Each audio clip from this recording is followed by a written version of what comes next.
After my son bought me a vacation ticket and drove me to the airport, he began acting strangely before rushing off in a panic.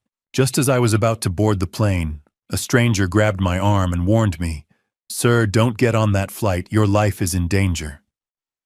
What he revealed next sent chills down my spine. I uncovered a horrifying truth about my own family, and now I had to devise a plan to save myself from the very people I loved most in this world. Hello everyone, and welcome. Before we begin, please like, subscribe, and tell me where you're watching from. Wishing you a wonderful day. Quick reminder, this is a fictional story with dramatized details for emotional impact. Any similarities to real events are coincidental, but the lessons are deeply meaningful. Now let me reveal what that stranger showed me at the airport. My name is Henry Lawson, and I am 65 years old. I live alone now in a small cabin tucked into the forested hills of western Montana. The cabin sits on 3 acres of land surrounded by towering pines and Douglas firs. Most mornings I wake to the sound of elk moving through the trees outside my window. The air here is clean and sharp, the kind that fills your lungs and makes you feel alive. The sky stretches wide and endless, unmarked by city lights or the hum of traffic. It is peaceful here. Quiet in a way I never thought I would need, but 2 years ago I was living a very different life. Back then, I was 63 years old, and still waking up every morning in the same house I had shared with my wife Margaret for over 3 decades. We bought that house together in 1987, the year we got married. It was a 2-story colonial in the Washington Park neighborhood of Denver, Colorado, white trim, a deep front porch, and a backyard bordered by a wooden fence that Margaret painted herself one summer when we were still in our 30s. She planted roses along that fence. Every spring she'd kneel in the dirt with her gardening gloves and her wide-brimmed sun hat, tucking bulbs into the soil beneath the kitchen window. Tulips, bright red ones that came back year after year, faithful as clockwork. Margaret loved that house. She loved Denver. She loved our life there. We had one son. His name is Derek. He was born in 1989, 2 years after we bought the house. Margaret used to say that Derek was the best thing we ever did together, and for a long time I believed that was true. Margaret and I were together for 35 years. We met when we were both 26 at a community fundraiser in Boulder. She was volunteering at the registration table, and I was there because my college roommate had dragged me along. I saw her laugh at something someone said, and I thought, I want to know that woman. 3 months later, we were engaged. A year after that, we were married. She wasn't just my wife. She was my best friend. She was the person I told everything to, the good days and the bad ones, the worries and the wins. She made every room in that house feel like home. The kitchen smelled like her bread on Sunday mornings. The living room still had the couch we'd bought together in 1995, worn soft in all the right places. The bedroom upstairs was ours, our sanctuary, our haven. And then, in October of 2021, Margaret passed away. It was breast cancer. The aggressive kind, the kind that moves faster than you can react. By the time the doctors caught it, it had already spread. We spent nearly $80,000 on treatments, chemotherapy, radiation, experimental therapies that insurance wouldn't cover. I would have spent every cent I had if it meant one more year with her, one more month, one more day. But it wasn't enough. She was 61 years old when she left me. We had been together for 35 years, more than half my life. The last few weeks we brought her home. We rented a hospital bed and set it up in our bedroom so she could spend her final days in the place we had shared for so long. The hospice nurse came every afternoon. Margaret's sister flew in from Arizona, and Derek, our son, came by almost every day. I remember one afternoon in late October. The light was soft and golden through the curtains. Margaret was awake but weak. Derek sat on the edge of the bed and held her hand. She looked at him with those clear, sharp eyes she'd always had, even when her body was failing. and she whispered, "Promise me you'll take care of your father when I'm gone." Derek's voice broke. He squeezed her hand and said, "I promise, Mom. I promise." She smiled. It was one of the last times I ever saw her smile. 3 days later, she was gone. After Margaret passed away, the house didn't feel like home anymore. I would walk from room to room and see her everywhere. Her reading glasses were still on the coffee table. Her cardigan was still draped over the back of the kitchen chair. The calendar on the wall was still marked in her handwriting: doctor's appointments, grocery lists, reminders to water the tulips. I couldn't bring myself to throw any of it away, so I just stayed. I went to the grocery store on Tuesdays. I mowed the lawn. I kept the tulips watered, even though it broke my heart every time I looked at them. But I was alone. Derek tried to help. He would swing by once a week, usually on Sundays, sometimes with his wife. Derek was 34 years old, then strong, confident, the kind of man any father would be proud of. He worked as a financial advisor in downtown Denver. He drove a nice car, lived in a modern condo up in the Highlands neighborhood. He seemed like he had everything figured out. His wife was 31. She was sharp, polished, always put together. She worked as a marketing director for a tech startup. The two of them made a good-looking couple, the kind you see in magazine ads for luxury cars or vacation resorts. They would come over, sit with me in the living room, ask how I was doing. Derek would tell me I needed to get out more, see people do things. His wife would nod along and smile. I appreciated it. I really did. I thought my son was trying to honor the promise he had made to his mother. I thought he cared. I thought I was lucky to still have family. I didn't know that everything was about to change. It started on an evening in early April, about a week before my life changed forever. Derek called me that afternoon and asked if he and his wife could come over for dinner. I said yes, of course. I was always happy to see my son, and if I'm being honest, I was lonely. The house felt too big, too quiet. Having people there even for just a few hours made it feel a little more like it used to. They arrived around 7. Derek was wearing a button-down shirt and jeans. His wife wore a sleek black dress and heels like she'd just come from a business meeting. She was carrying a small gift bag, the kind with tissue paper folded neatly at the top. I made pot roast for dinner, the same recipe Margaret used to make. It was one of the few dishes I could still get right. Derek ate 2 servings and told me it tasted just like Mom's. His wife smiled and said I should cook more often. After we cleared the dishes, Derek pulled a blue envelope out of his jacket pocket and slid it across the kitchen table. "Dad," he said, "we want to give you something." I looked at him confused. "So what is this?"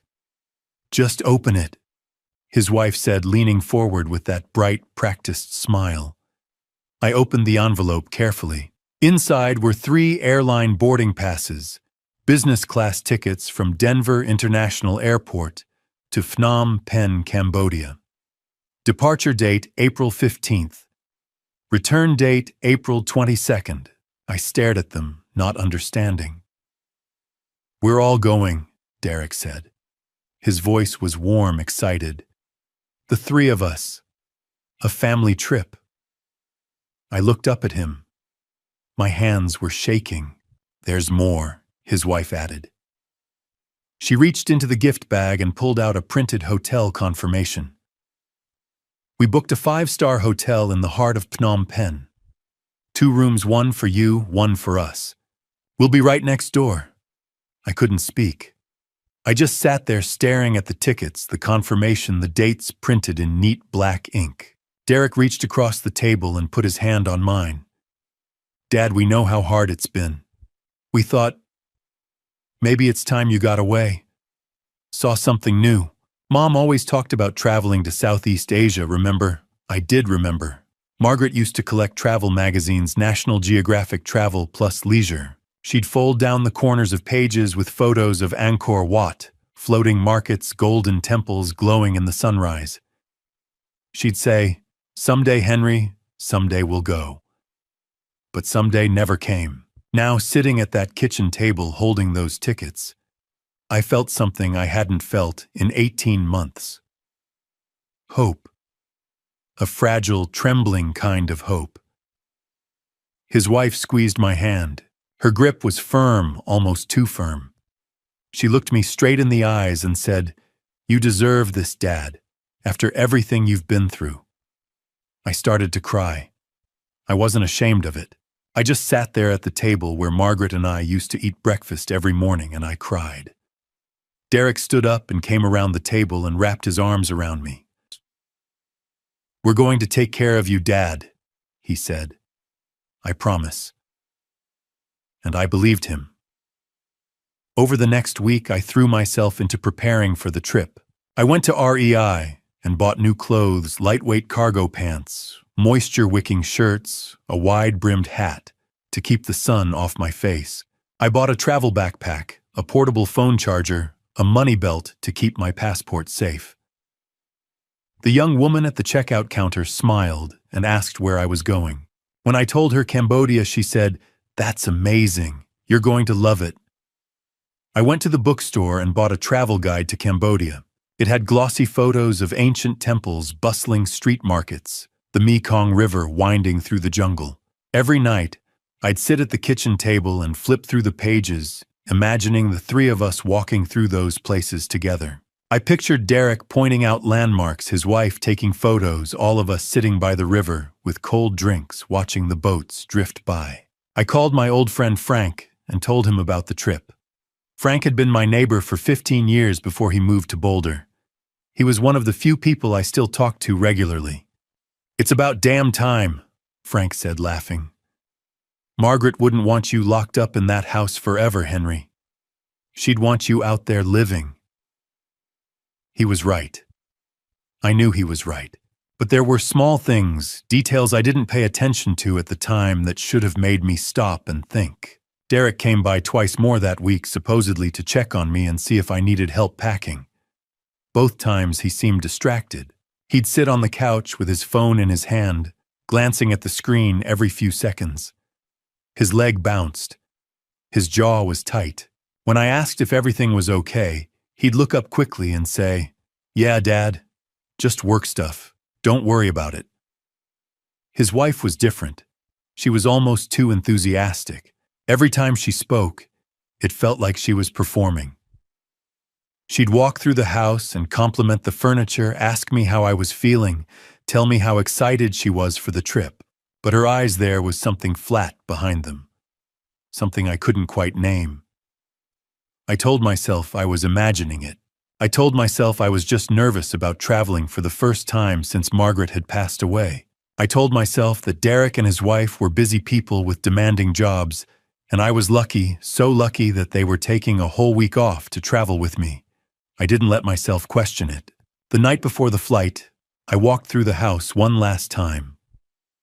I stood in the doorway of the bedroom Margaret and I had shared for 35 years.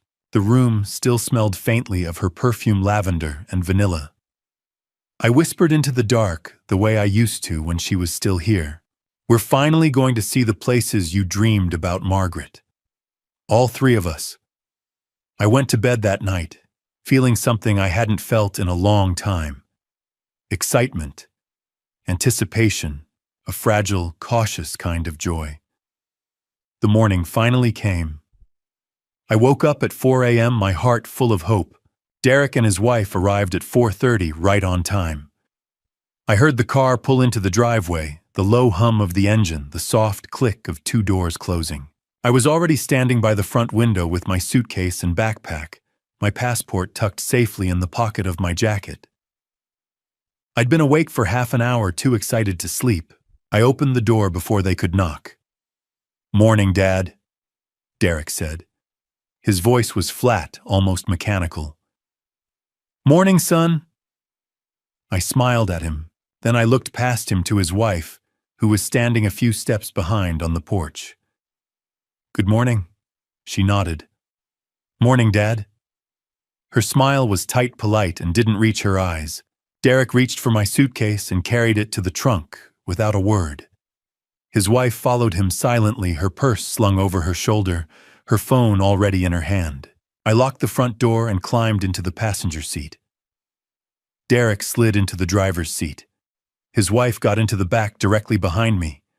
I glanced over my shoulder at her. You excited?" I asked. "Yeah," she said. But she was looking out the window, not at me. Derek started the engine and pulled out of the driveway. The sky was still dark. The streetlights cast long, pale shadows across the empty road. It was the kind of quiet you only get in the early morning before the city wakes up.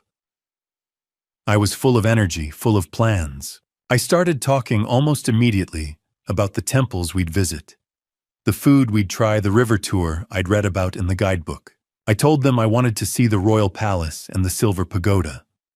I wanted to walk through the Russian market and try the street noodles everyone raved about. I wanted to take a boat ride on the Mekong at sunset.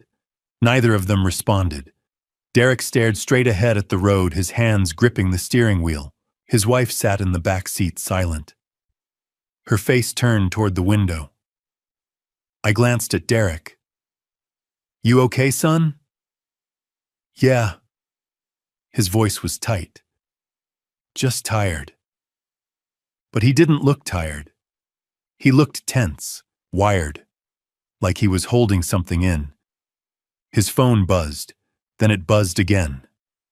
Derek glanced down at it, his face lit up by the glow of the screen. I saw his jaw clench. He didn't pick it up. His wife leaned forward slightly from the back seat. I couldn't see her face, but I heard her voice, low, controlled. "Derek." He glanced at her in the rearview mirror. Their eyes met. Something passed between them. Something I didn't understand. Then Derek looked back at the road and tightened his grip on the wheel.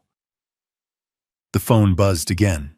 This time his wife reached forward and picked it up from the cup holder. She unlocked it, read the screen, then typed something quickly with her thumb. She set it back down without saying a word. "Work?" I asked. "Yeah," Derek said. He didn't look at me. "Just some last-minute stuff." I nodded, even though something about the whole exchange felt wrong. It was barely 5 in the morning. Who was texting him about work at this hour? And why was his wife answering his messages? I tried to push the thought away. I told myself they were just stressed. They had demanding jobs. They were taking a week off on short notice. Of course they'd be dealing with loose ends. We drove in silence for a while. The highway stretched out in front of us, empty and dark. The only lights were the amber glow of the street lamps sliding past us one by one. I looked over at Derek. His knuckles were white where he gripped the wheel. His shoulders were hunched forward.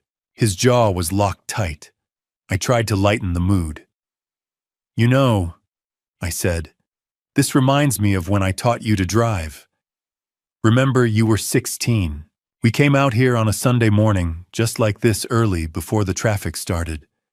You were so nervous you could barely get the car out of the driveway."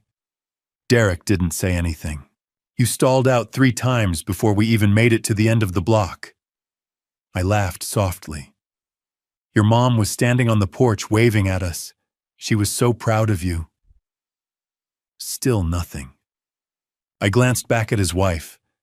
She was staring out the window, her face expressionless, like she hadn't heard a word I'd said. I stopped talking. I looked out my own window and watched the dark shapes of buildings and trees blur past. Derek's phone buzzed again. This time he picked it up himself, unlocked. It read the message. His face went pale. He glanced at the rearview mirror at his wife. She gave a single, almost imperceptible nod. He set the phone down again, harder than he needed to.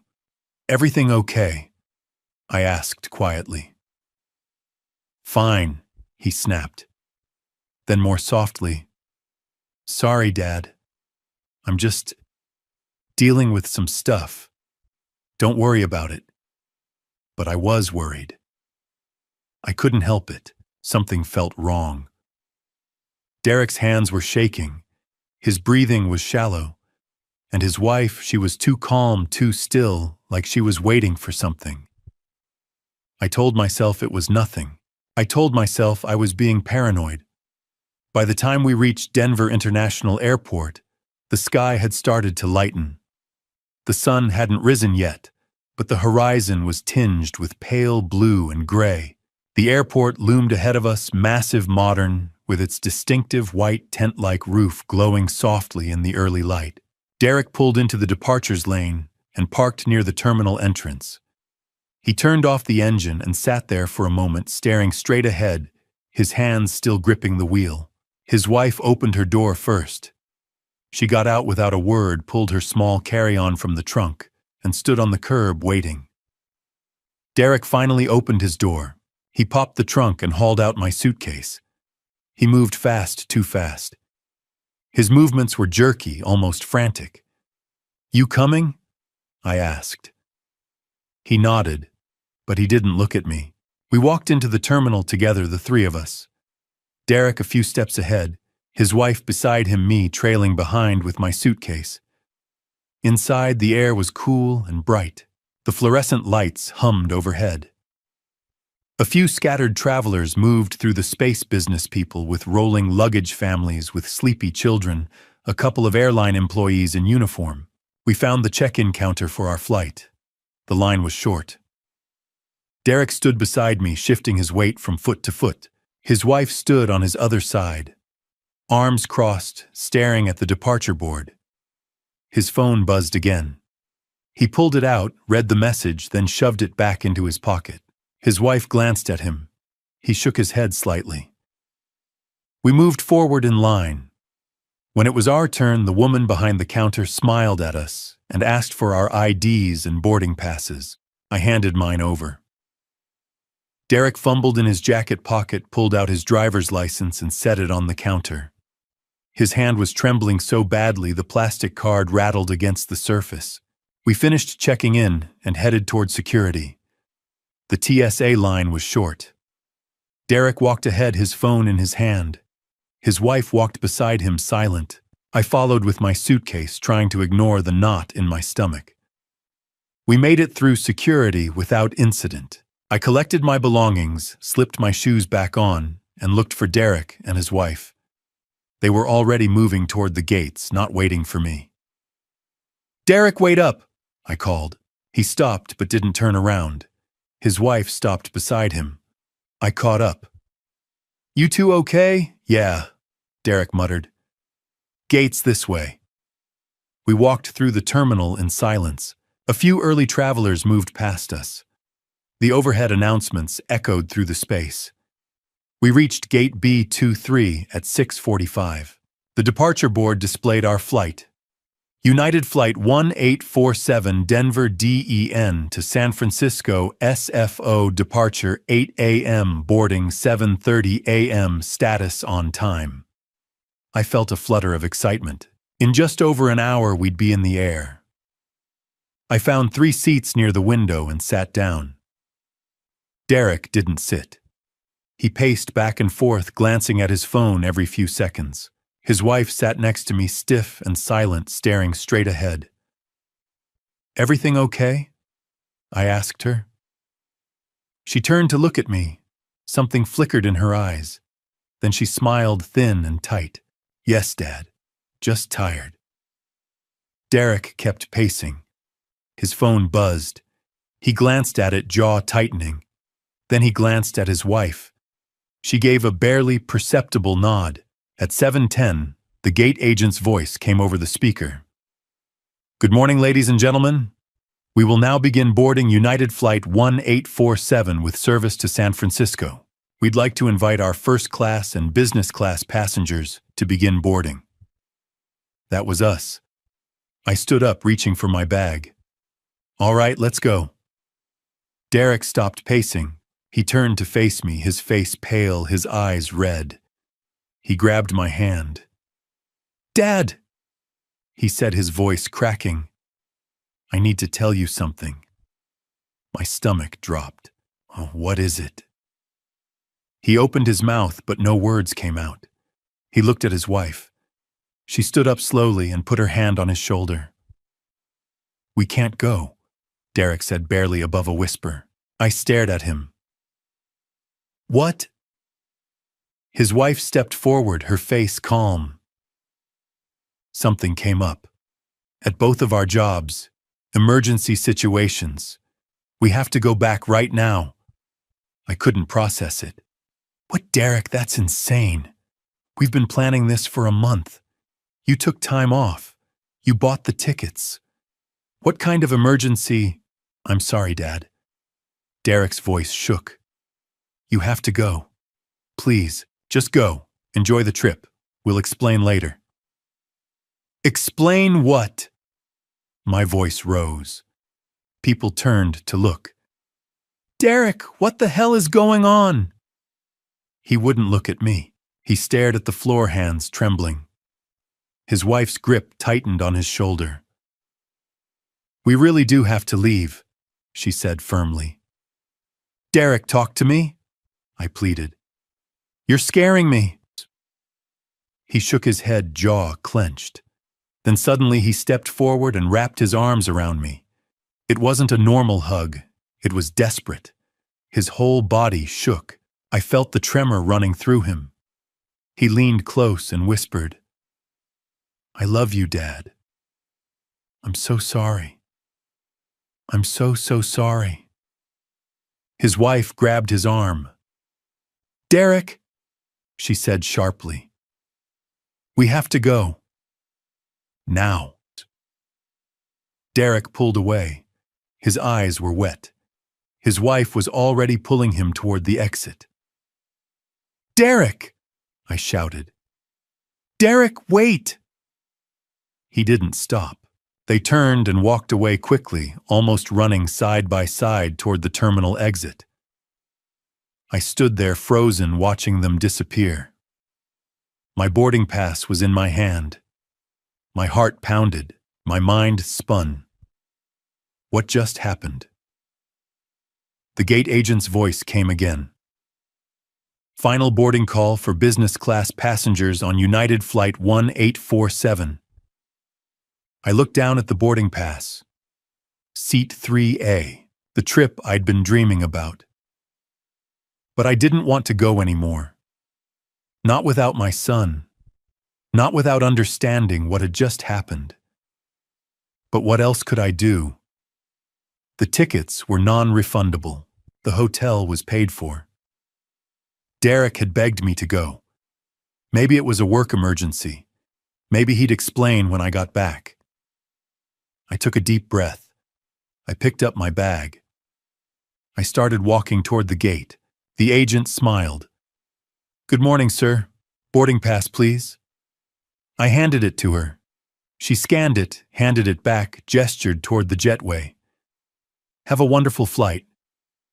I nodded. I took one step toward the door, and then I felt a hand on my shoulder. I turned around. A man stood behind me.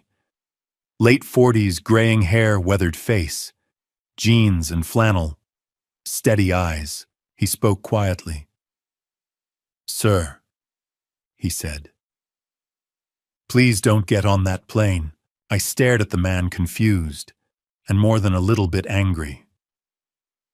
Excuse me, I said. Who are you? What are you talking about? The man didn't flinch. He kept his hand on my shoulder, steady and firm, and looked me straight in the eyes. He was maybe 48 years old, with short graying hair and a weathered face. He was wearing a blue flannel shirt and jeans, and there was something in his expression, something serious, urgent, that made me stop. My name is Raymond Foster, he said. His voice was low, calm, but there was an edge to it. Please don't get on that plane. I need to talk to you. Right now. I glanced past him at the gate. The agent was still calling for boarding. The jetway door was open. People were moving through it. I don't know you, I said. My voice came out sharper than I meant it to. Why would I? Because I just heard something I think you need to know about, Raymond said. He didn't raise his voice, but there was an intensity in his eyes that made my heart skip. Please, just give me 5 minutes. If you still want to get on that plane after I tell you what I heard, I won't stop you. But you need to hear this first." I hesitated. Every instinct in my body was telling me to walk away, to get on the plane, to follow Derek's instructions, and just go. But something about this man, something about the way he was looking at me, the steadiness in his voice made me pause. "5 minutes," I said finally. Raymond nodded. He gestured away from the gate. "Let's go somewhere we can talk." I followed him, my suitcase rolling behind me, my heart pounding. We walked past the gate, past the crowds of travelers until we reached a small Starbucks tucked into the corner of the terminal.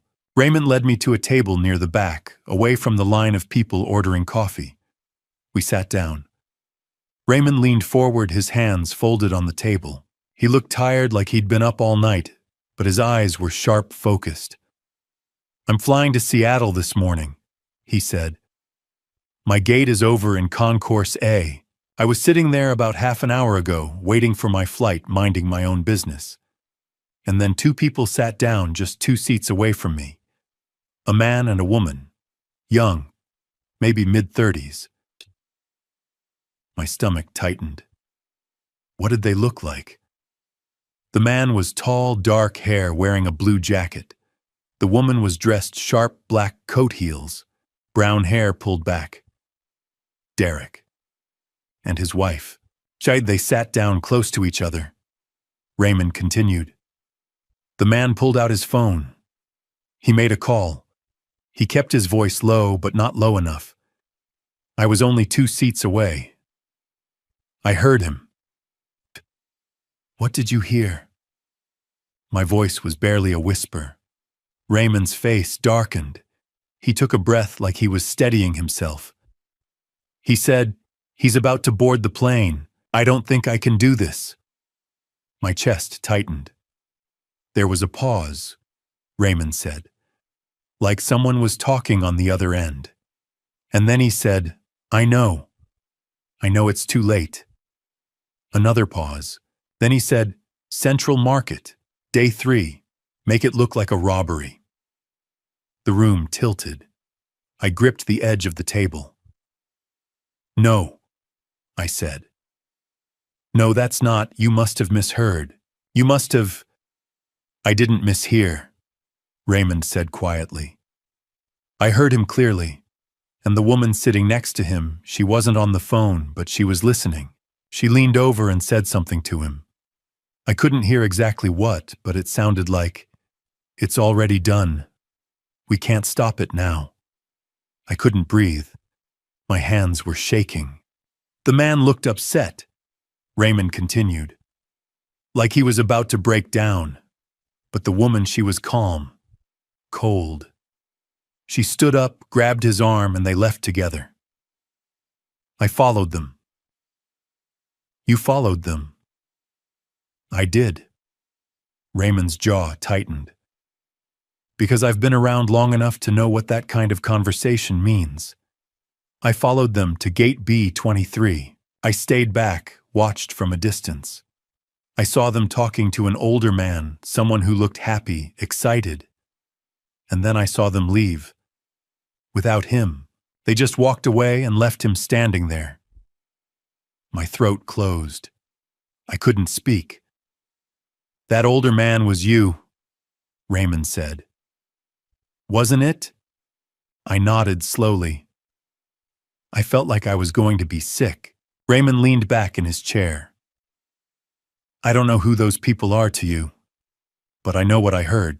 And I know that if you get on that plane, something very bad is going to happen to you in Cambodia." I shook my head, my voice breaking. That was my son. And his wife. They couldn't. "I'm not telling you what to believe," Raymond said. "I'm telling you what I heard. And there's one more thing." I looked up at him. "They mentioned money," Raymond said carefully. "A large sum of money. And something about life insurance." The words hit me like a punch to the chest. "Life insurance," I whispered. Raymond nodded. The man said something like, "It's a lot of money. We won't have to worry anymore." And the woman said, "Just make sure he gets on that plane." I couldn't move. I couldn't think. My son, my only child, the boy I'd raised, the man I'd taught to be honest and kind and good. He was planning something terrible. But I couldn't believe it. Not fully, not without proof. "I need to be sure," I said, my voice shaking. "I need to know this isn't some terrible mistake. Maybe you misunderstood. Maybe it was someone else. Maybe. Raymond said gently. "But are you willing to bet your life on that?" I needed to be certain this wasn't some horrible misunderstanding. I pulled my phone out of my pocket with shaking hands and stared at the screen. Raymond stood up from the table. "I'll give you some privacy," he said quietly. "But please make that call. Find out the truth." I looked up at him. "Thank you," I said. My voice was barely a whisper. "Thank you for stopping me." Raymond nodded. "I hope I'm wrong. I really do." He paused. "But if I'm not, you need to know." He turned and walked away, disappearing into the crowd of travelers moving through the terminal.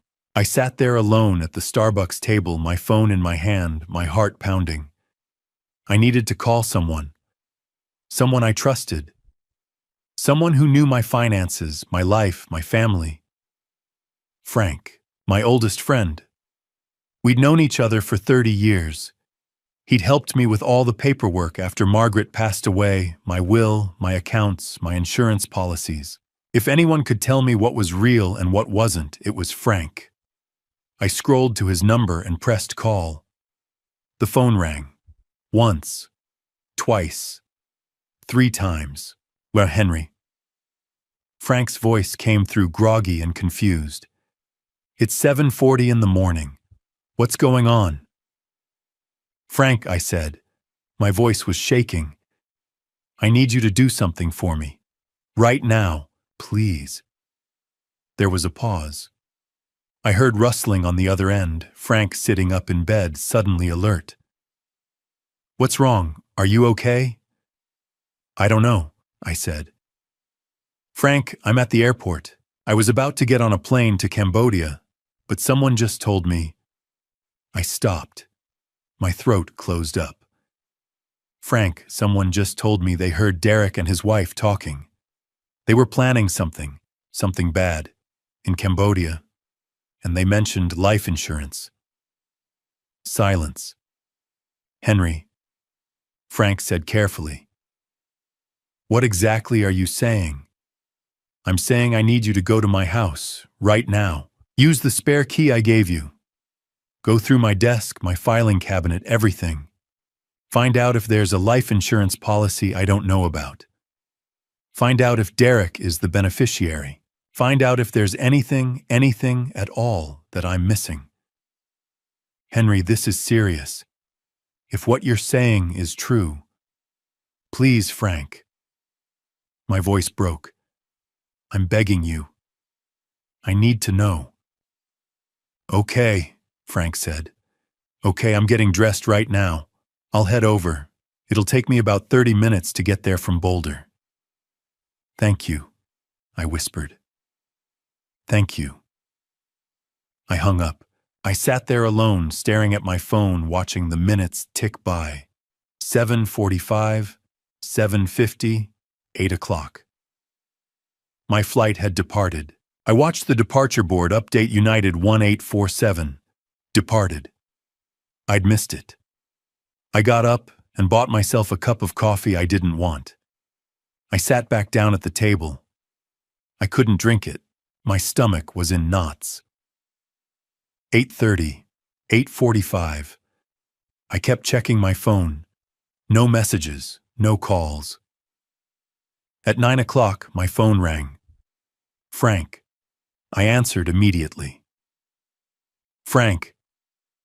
"Henry." His voice was shaking. In 30 years, I'd never heard Frank sound like this. "What did you find?" I asked. Frank took a breath. "Henry, I'm in your house. I went through your desk like you asked. I found a life insurance policy. A new one. I don't remember ever seeing this before. It's dated 3 months ago. January." My heart stopped. "How much?" I whispered. $350,000. The room spun. "Beneficiary Derek Lawson," Frank continued. "Your son." I couldn't speak. "Henry," Frank said carefully. "I've seen your signature 1,000 times. I helped you sign documents after Margaret passed away.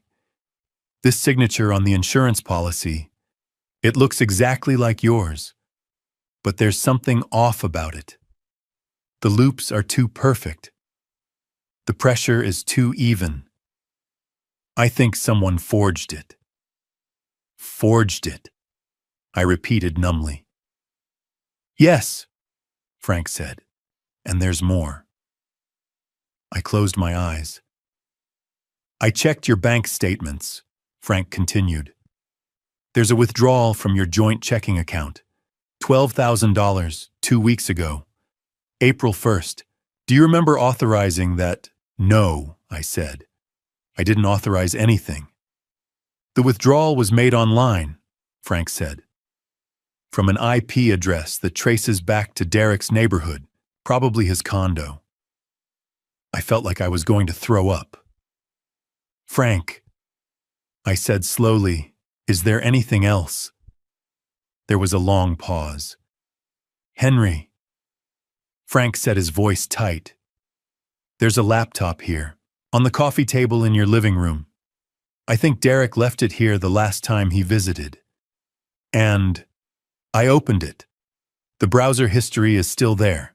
Henry, there are search terms from 2 weeks ago. Life insurance payout timeline. Accidental traveler incidents in Southeast Asia. Phnom Penh Central Market crime statistics. How long to process international incident claims?" I couldn't breathe.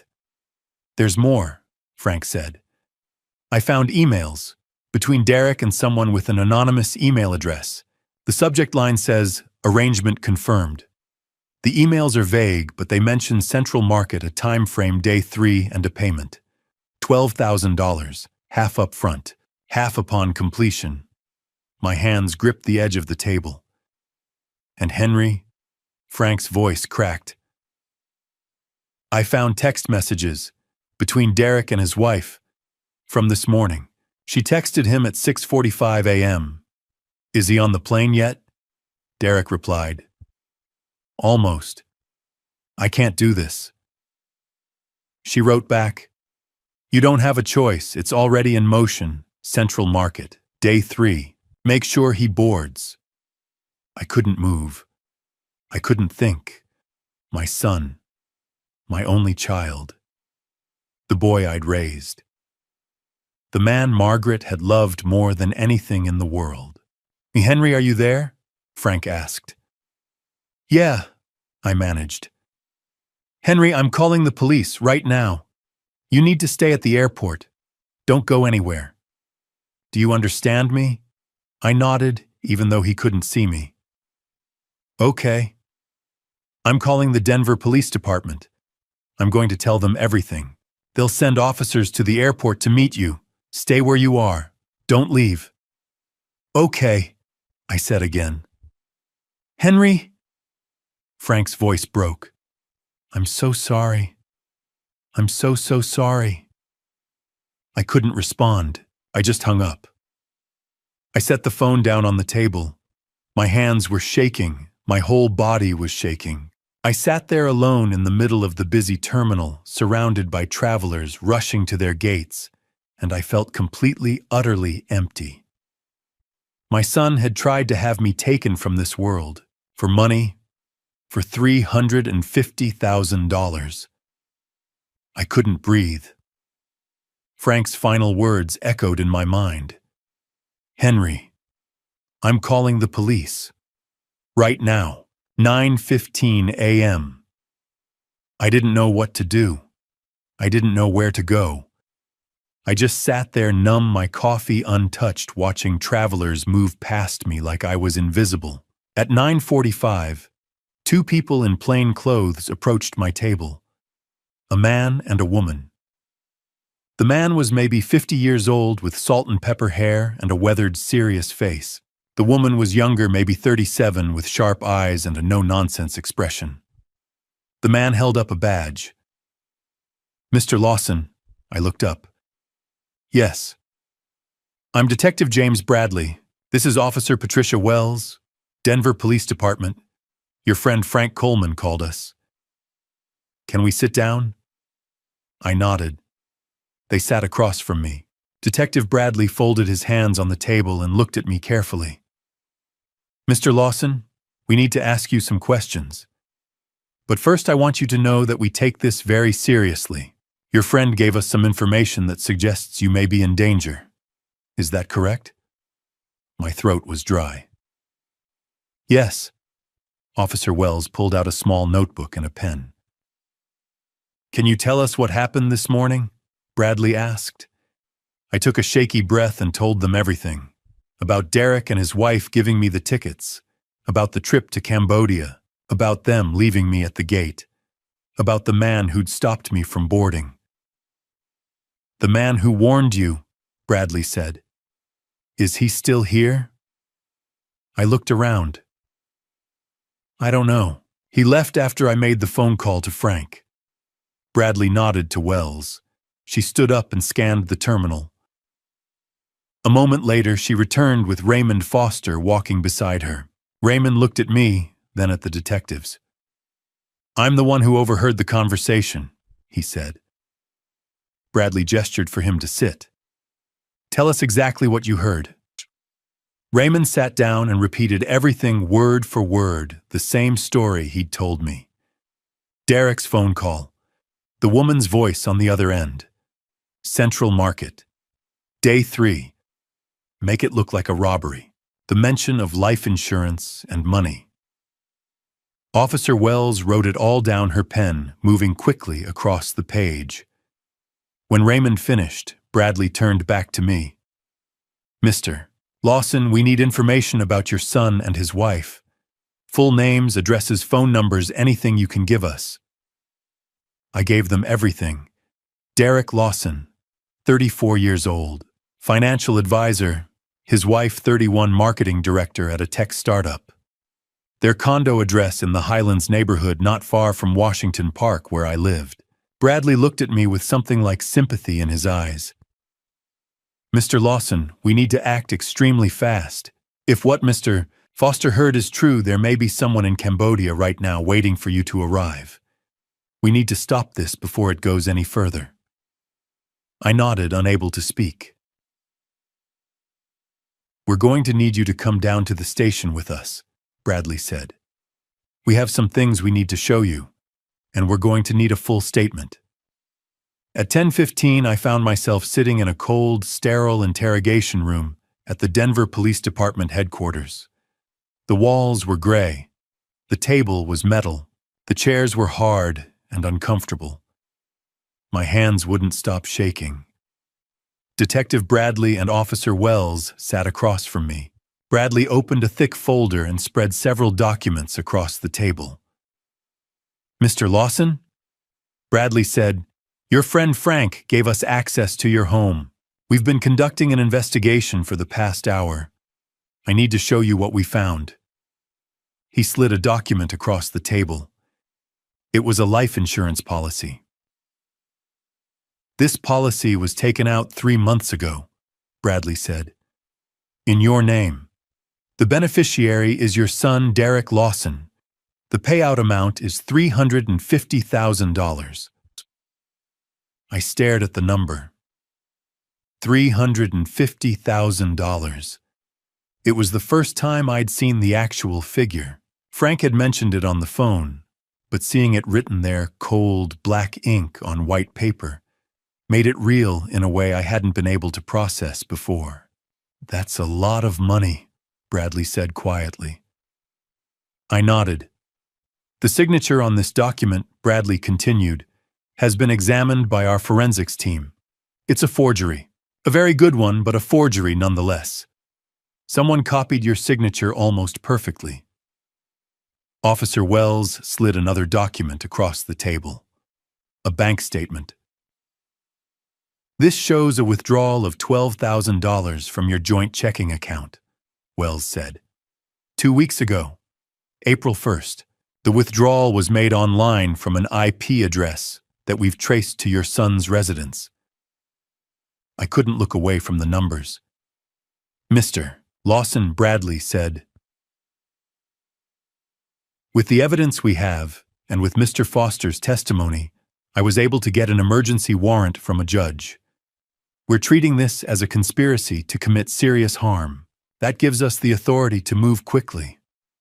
"What does that mean?" I asked. "It means we've already begun searching your son's residence," Bradley said. "We've seized his electronic devices, his laptop, his phone, his wife's phone. We're going through their financial records, their emails, their text messages, everything." I felt like I was going to be sick.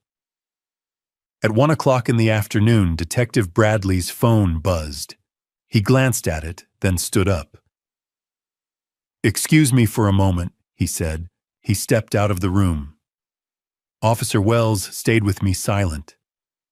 5 minutes later, Bradley returned. He was carrying a laptop. He set it down on the table and opened it. The screen lit up, showing a desktop with several folders and icons. "Mr. Lawson," Bradley said, his voice careful, "there's more. A lot more. And it involves your daughter-in-law." I looked up at him. Bradley turned the laptop toward me. "We found this on your son's computer. Email correspondence, search history, financial transactions, and text messages between your son and his wife." He clicked on a folder. A series of emails appeared on the screen. "Your daughter-in-law," Bradley said, "appears to be the primary organizer of this plan." My blood ran cold. Bradley opened one of the emails. The subject line read, "Final confirmation." The body of the email was brief, written in careful, vague language. But the meaning was clear.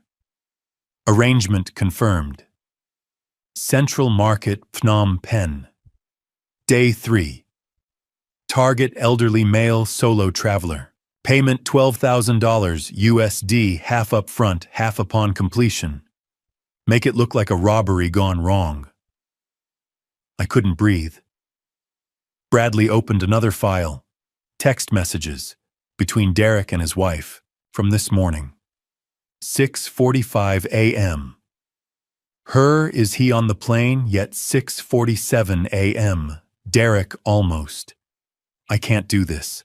6:48 a.m. Her. You don't have a choice. It's already in motion. Central Market.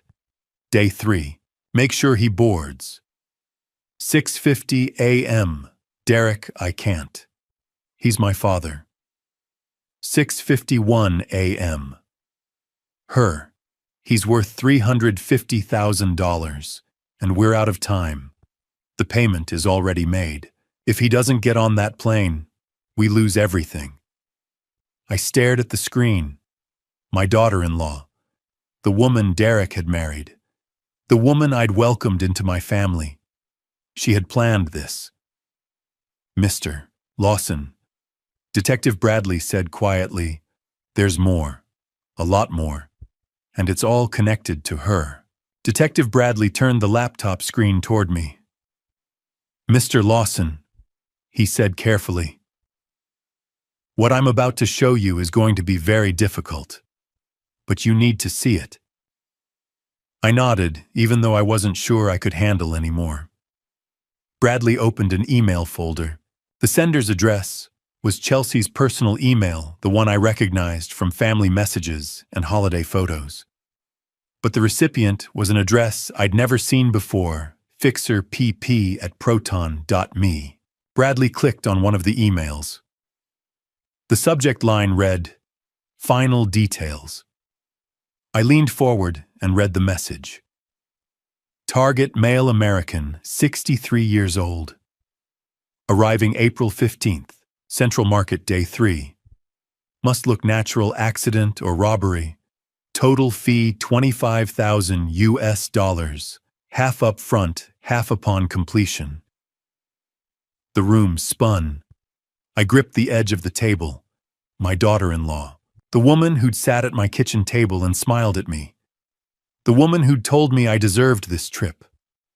The woman who'd stood beside my son and watched him hug me goodbye. She had negotiated my life like I was a transaction. "Mr. Lawson, are you okay?" Officer Wells asked. I couldn't answer. I felt like I was going to throw up. Bradley clicked on another email. This one had an attachment, a bank transfer confirmation. "The $12,000 your friend Frank found," Bradley said. "Chelsea transferred it to a phone number in Cambodia. Country code +855. That's the deposit. The other half, 13,000, was supposed to be paid after the plan was carried out." I stared at the screen. The phone number. The amount. The date, April 1st. 2 weeks ago.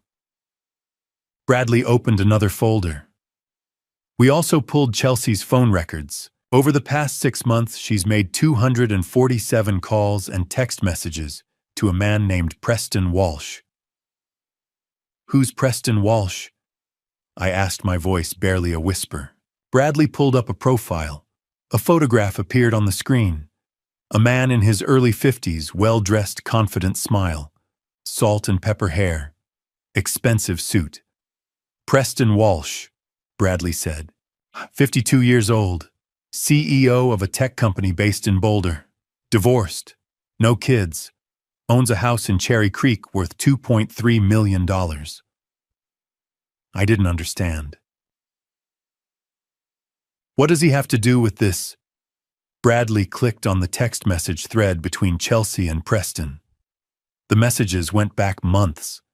I read them, my stomach twisting with every line.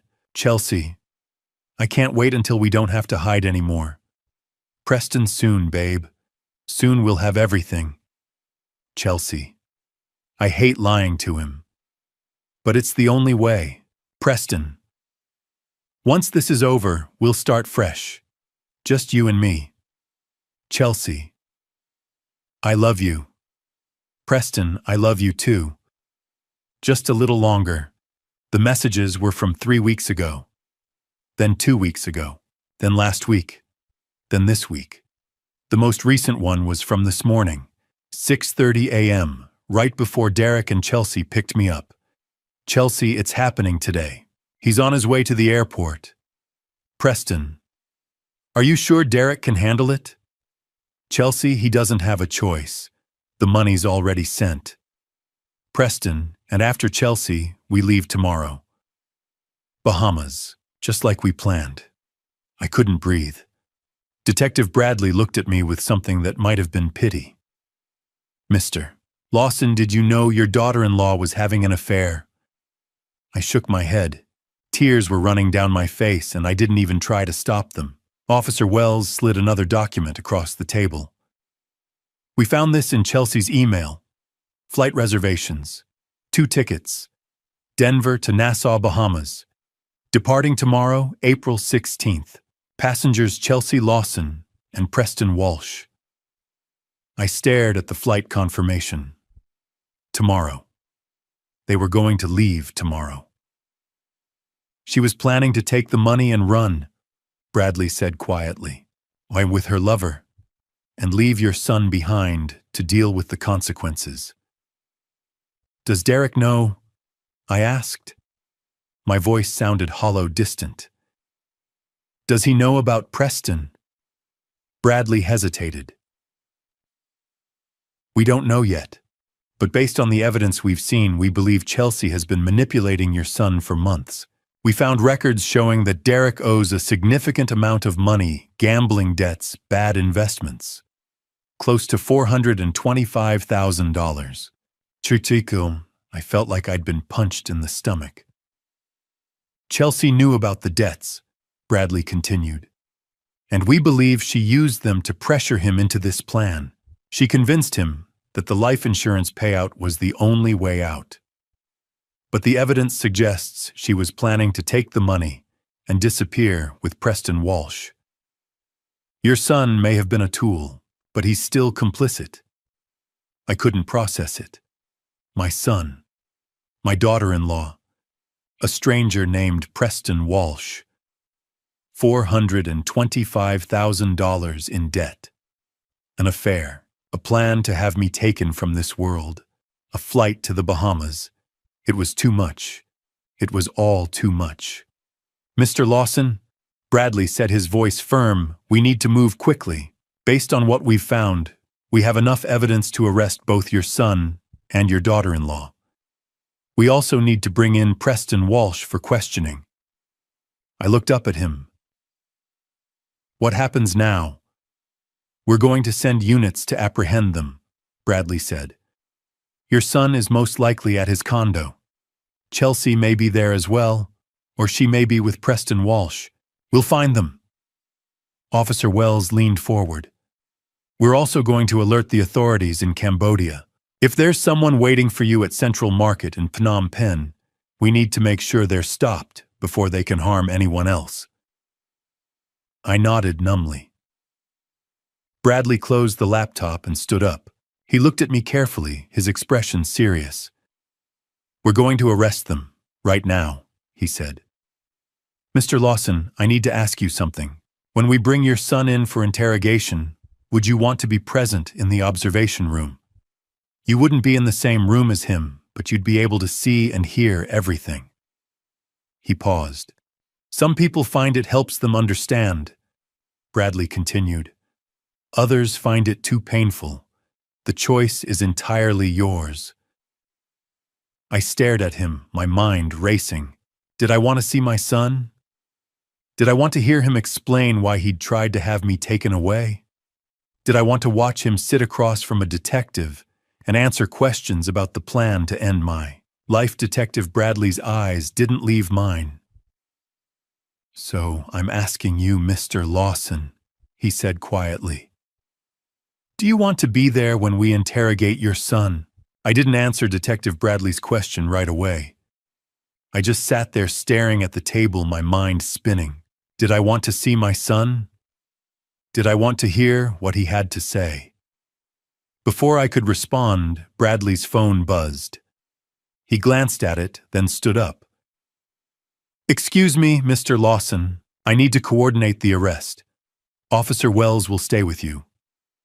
He left the room. Wells sat down across from me, her expression calm and professional. Can I get you anything? She asked. Water, coffee. I shook my head. I couldn't imagine eating or drinking anything. So I just sat there, waiting. 2 hours later, Detective Bradley returned. His face was tight, serious, but there was something in his eyes, relief maybe, or satisfaction. We got him, Bradley said. I looked up. Derek. Yes, he wasn't at his condo. But we found him at a friend's house. Stephen Parker, 32 years old, lives about 15 minutes from your son's place. Bradley sat down across from me and folded his hands on the table. Let me tell you what happened, he said.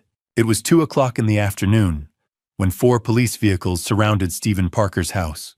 It was a modest place in a quiet neighborhood, a small 2-story home with a neatly trimmed lawn and a wooden fence around the backyard. Detective Bradley led the team. Officer Wells was with him, along with 2 other officers. Bradley knocked on the front door. Hard. 3 times. A moment later, the door opened. A young man stood there, tall, lean, with messy brown hair and a confused expression. Stephen Parker. The moment Stephen saw the badges, the uniforms, the cars parked on the street, His face went pale. "What's going on?" Stephen asked. His voice was shaking. "We're looking for Derek Lawson," Bradley said. "Is he here?" Stephen hesitated, just for a second, but it was enough. "I need you to step aside, Mr. Parker," Bradley said. Stephen didn't move. "I don't—" "Step aside. Now." Stephen stepped back, his hands raised. Bradley walked into the house. Wells followed. The other officers moved around the side, covering the back exit. "Derek Lawson," Bradley called out. "This is the Denver police. We have a warrant for your arrest. Come out now." Silence, and then movement. Fast. From the back of the house. Wells reacted immediately. She ran through the kitchen, out the back door, into the yard. Derek was halfway across the lawn, heading for the back fence. "Stop, police!" Wells shouted. Derek didn't stop. He kept running. Wells was faster. She caught up to him in 3 strides, grabbed his shoulder and pulled him down. Derek hit the grass hard, face first. Wells didn't hesitate. She was on him in a second, pulling his arms behind his back, locking the handcuffs around his wrists. Derek didn't fight. He didn't struggle. He just lay there on the grass, his face pressed into the dirt, and he started to cry. "Oh, God," Derek sobbed. "Oh, God, I didn't want this to happen. I didn't want this. I didn't want this." Wells pulled him to his feet. Derek's legs buckled. He could barely stand. "Derek Lawson," Wells said, her voice flat and official. "You're under arrest for conspiracy to commit serious harm. You have the right to remain silent." Derek wasn't listening. He was crying too hard. 2 officers led him back through the house, out the front door, toward one of the waiting police cars. Stephen Parker stood in the doorway, his face white, his eyes wide.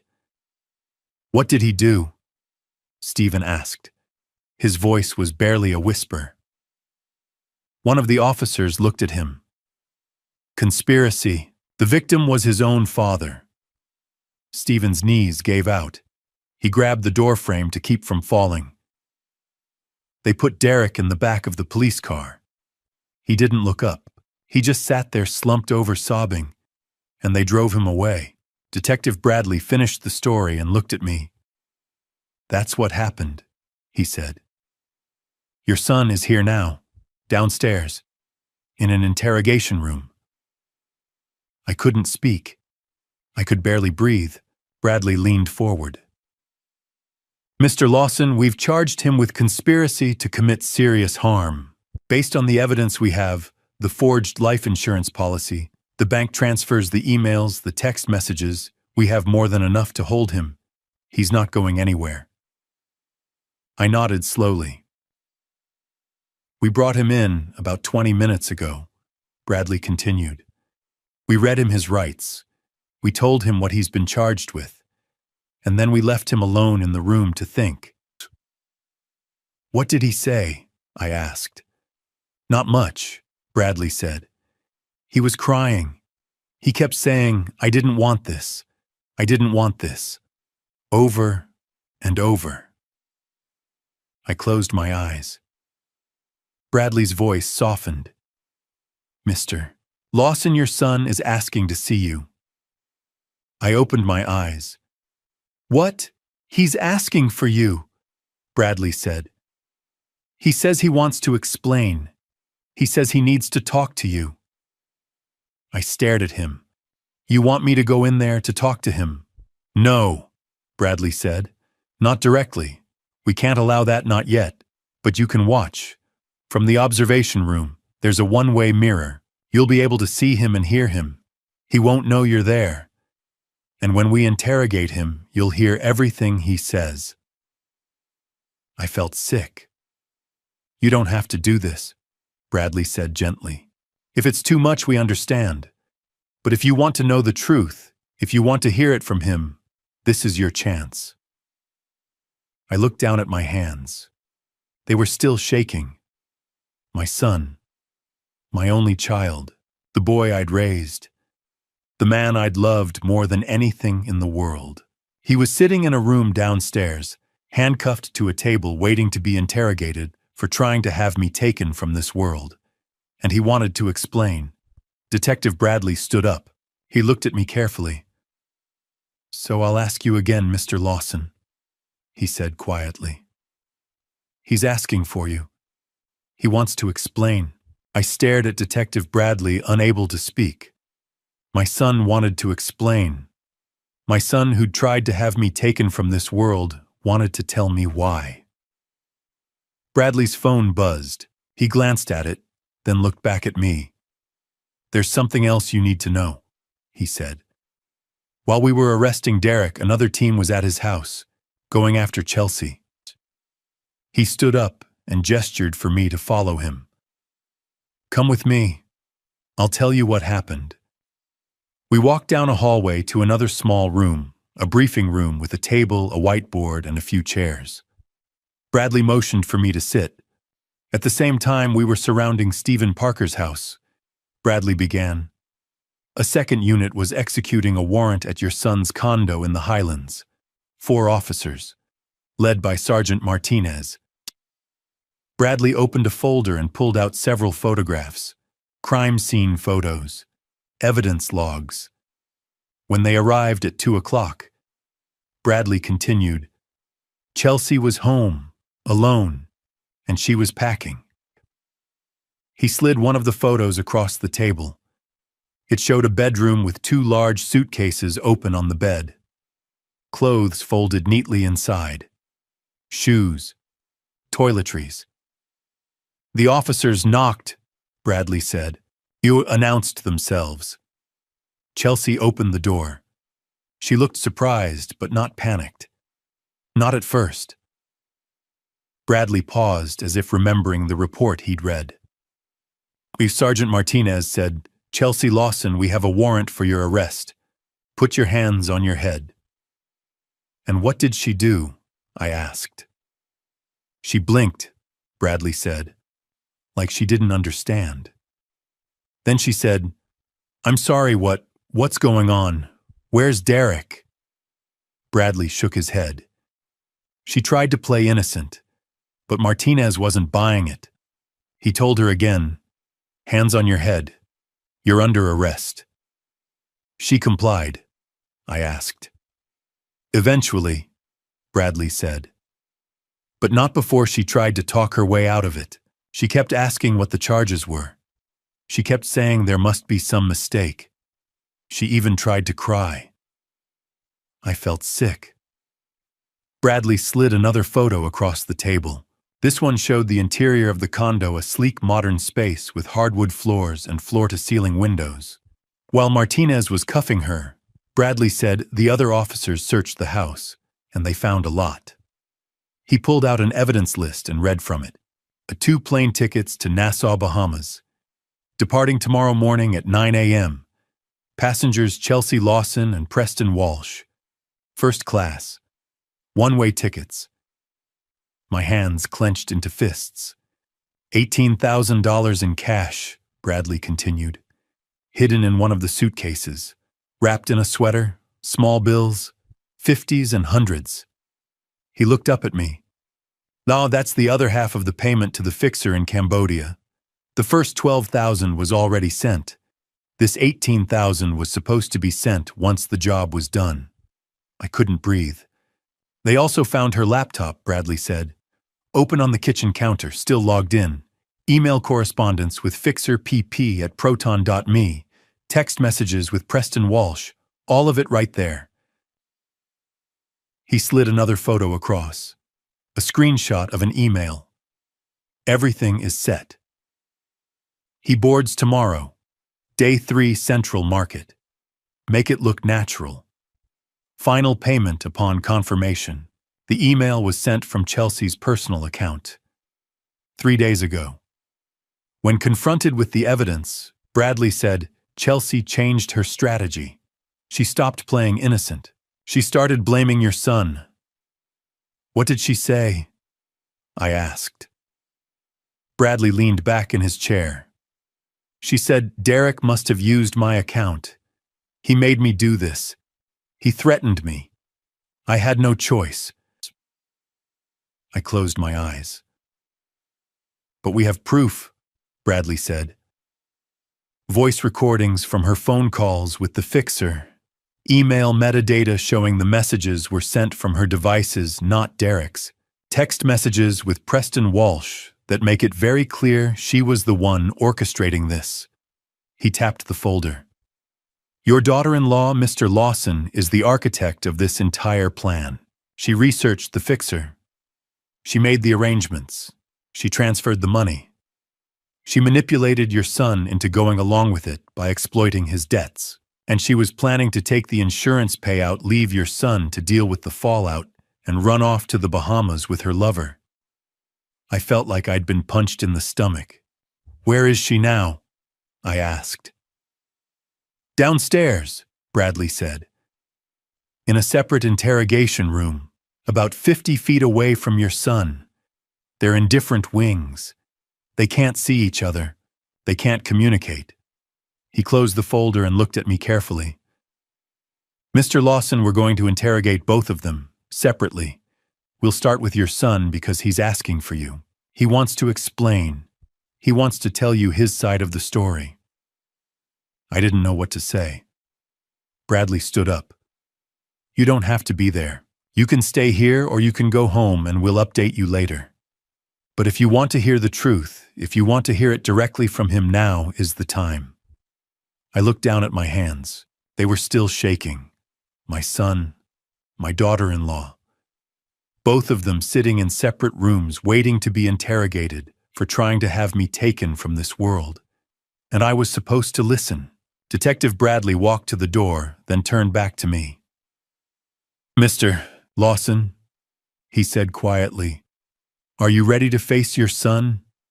Made it this far? Drop justice in the comments to show you're still here." A gentle reminder, this story uses fictional elements to enhance the narrative. Not all details represent literal events.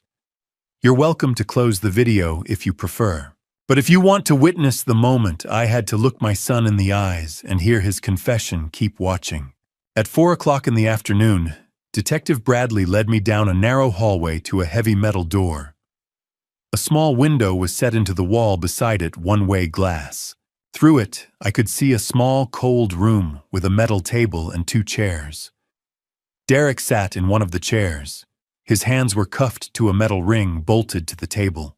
His face was pale, his eyes red and swollen. He looked like he hadn't slept in days. Bradley looked at me. "You don't have to go in there, Mr. Lawson. You can watch from here. He won't know you're watching." I shook my head. "I need to talk to him." Bradley hesitated. "Are you sure?" "Yes." Bradley nodded slowly. "All right. I'll be right outside if you need me." He opened the door. I stepped inside. The door closed behind me with a heavy final sound. Derek looked up. The moment he saw me, his face crumpled. He collapsed forward onto the table, his shoulders shaking, and he started to sob. "Dad!" he choked out. "Dad, please, please forgive me, please." I stood there for a moment, frozen. Then I walked slowly to the table and sat down in the chair across from him. My hands were shaking. My whole body was shaking.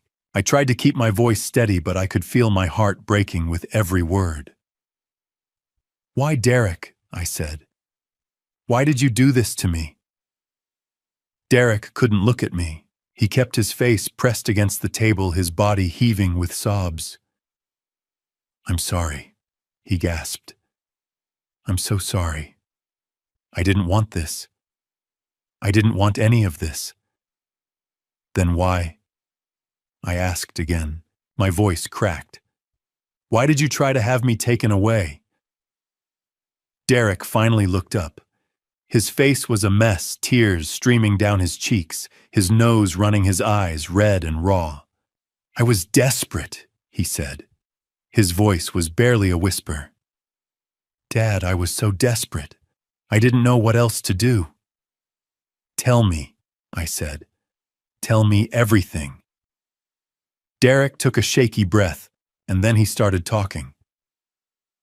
It started in January of last year, he said. 2022. I got invited to a poker game. Just a friendly game with some guys from work. I thought it would be fun. I thought I could handle it. He wiped his face with the back of his cuffed hand. But I lost, he continued. I lost a lot.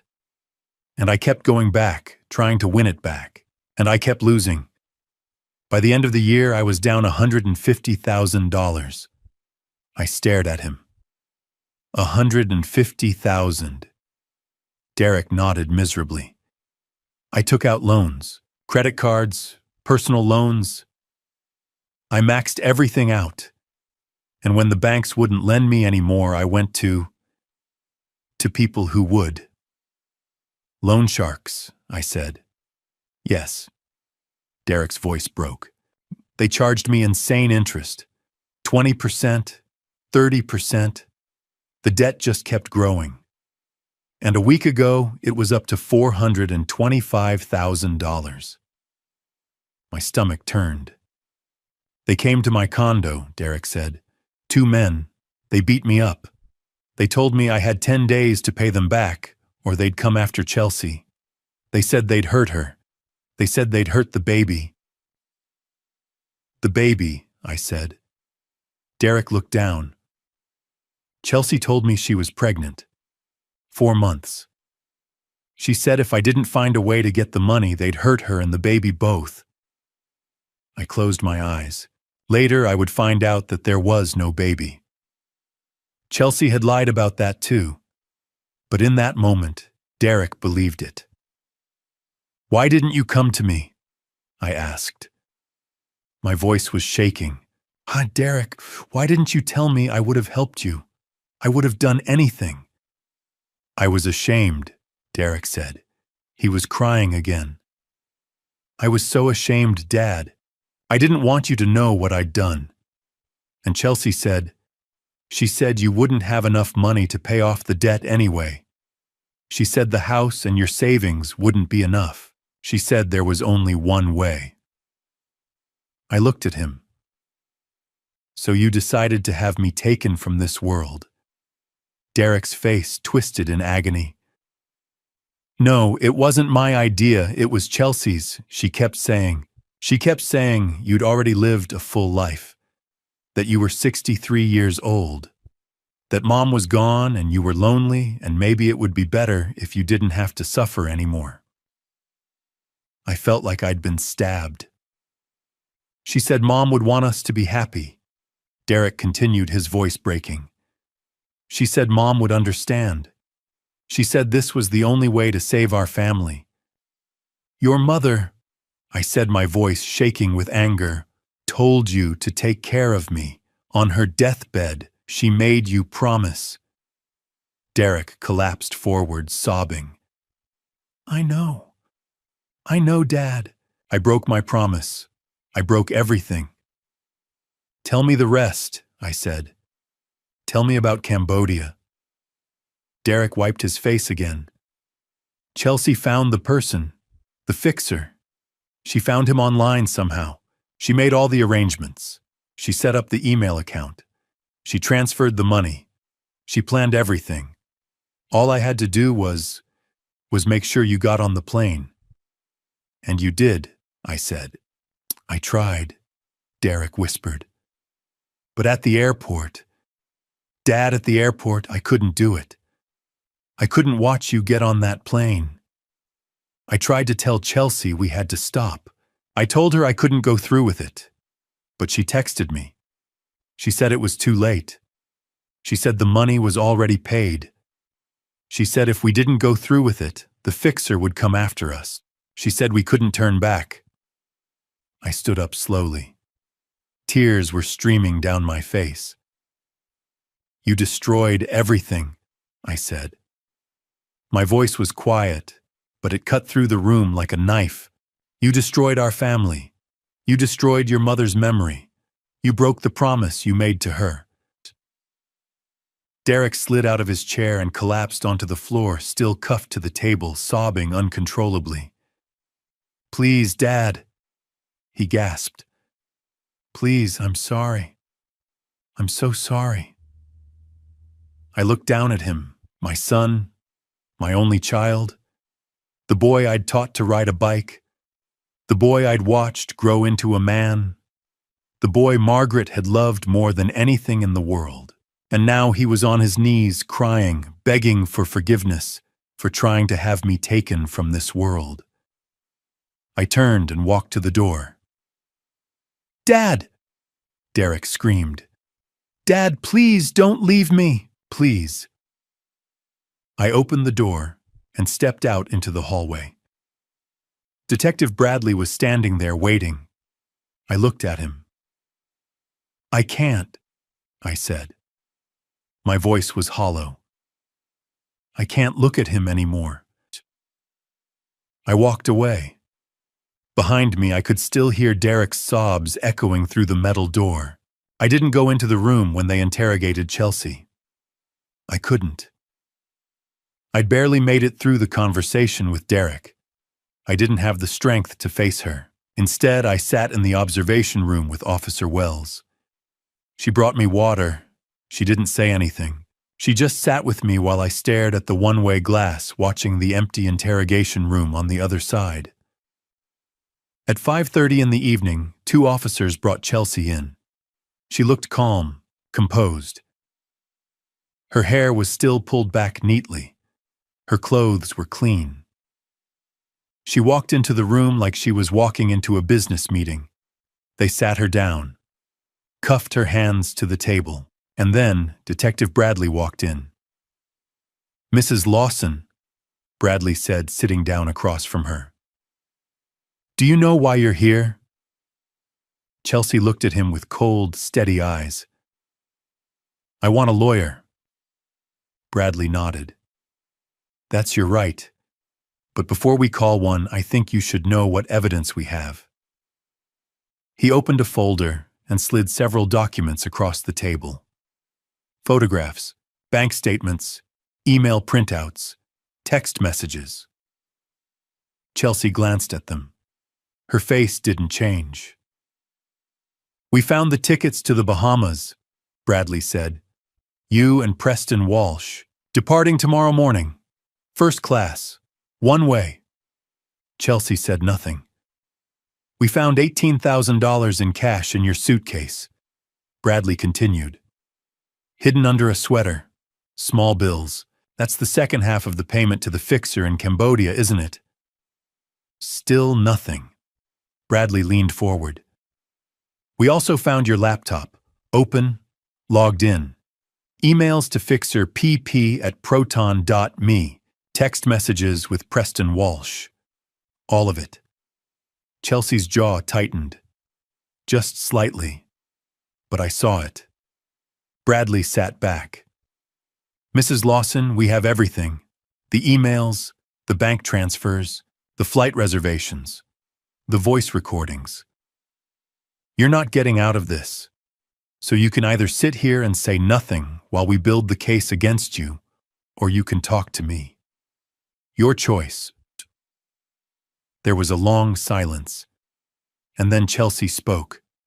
Her voice was flat, cold. "Derek is weak," she said. "He gambled away everything we had. He buried us in debt. I needed a way out." Bradley didn't react. He just watched her.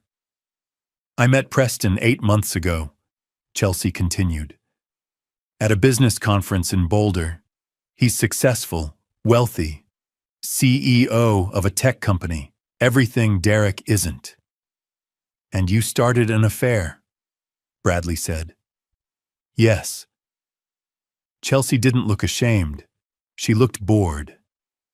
"Preston didn't know I was married. I told him I was separated, that I was in the process of getting a divorce. He believed me." "Did he know about the plan?" Bradley asked. Chelsea laughed. It was a short, sharp sound. Of course not. Preston's not a criminal. He's just useful. He has money. He has connections. And he was willing to take me away from all of this. Bradley tapped the folder. Tell me about Henry Lawson. Chelsea's expression didn't change. He's 63 years old. He's lived a full life. His wife is gone. He's alone. He has hundreds of thousands of dollars sitting in the bank doing nothing. It made sense. I felt like I'd been slapped. It made sense to have him taken away, Bradley said. Chelsea shrugged. Derek owed $425,000. The life insurance policy was worth $350,000. Add in Henry's savings and the house, and we'd have more than enough to pay off the debt and start over. Bradley's voice was hard. And Derek, your husband, what about him? Chelsea smiled. It was a cold, cruel smile. Derek is easy to manipulate. He's terrified of the loan sharks. He's desperate. All I had to do was convince him there was no other way. And after, Bradley asked. After the plan was carried out, what were you going to do with Derek? Chelsea leaned back in her chair as much as the cuffs would allow. Leave him, obviously. I'd already booked the tickets. Preston and I were supposed to fly out tomorrow morning. By the time Derek figured it out, I'd be gone. And Preston, Bradley said, he didn't know any of this. No, Chelsea said. Preston thought I was leaving Derek to be with him. He thought we were starting a new life together. He had no idea about the rest of it. Bradley closed the folder. Mrs.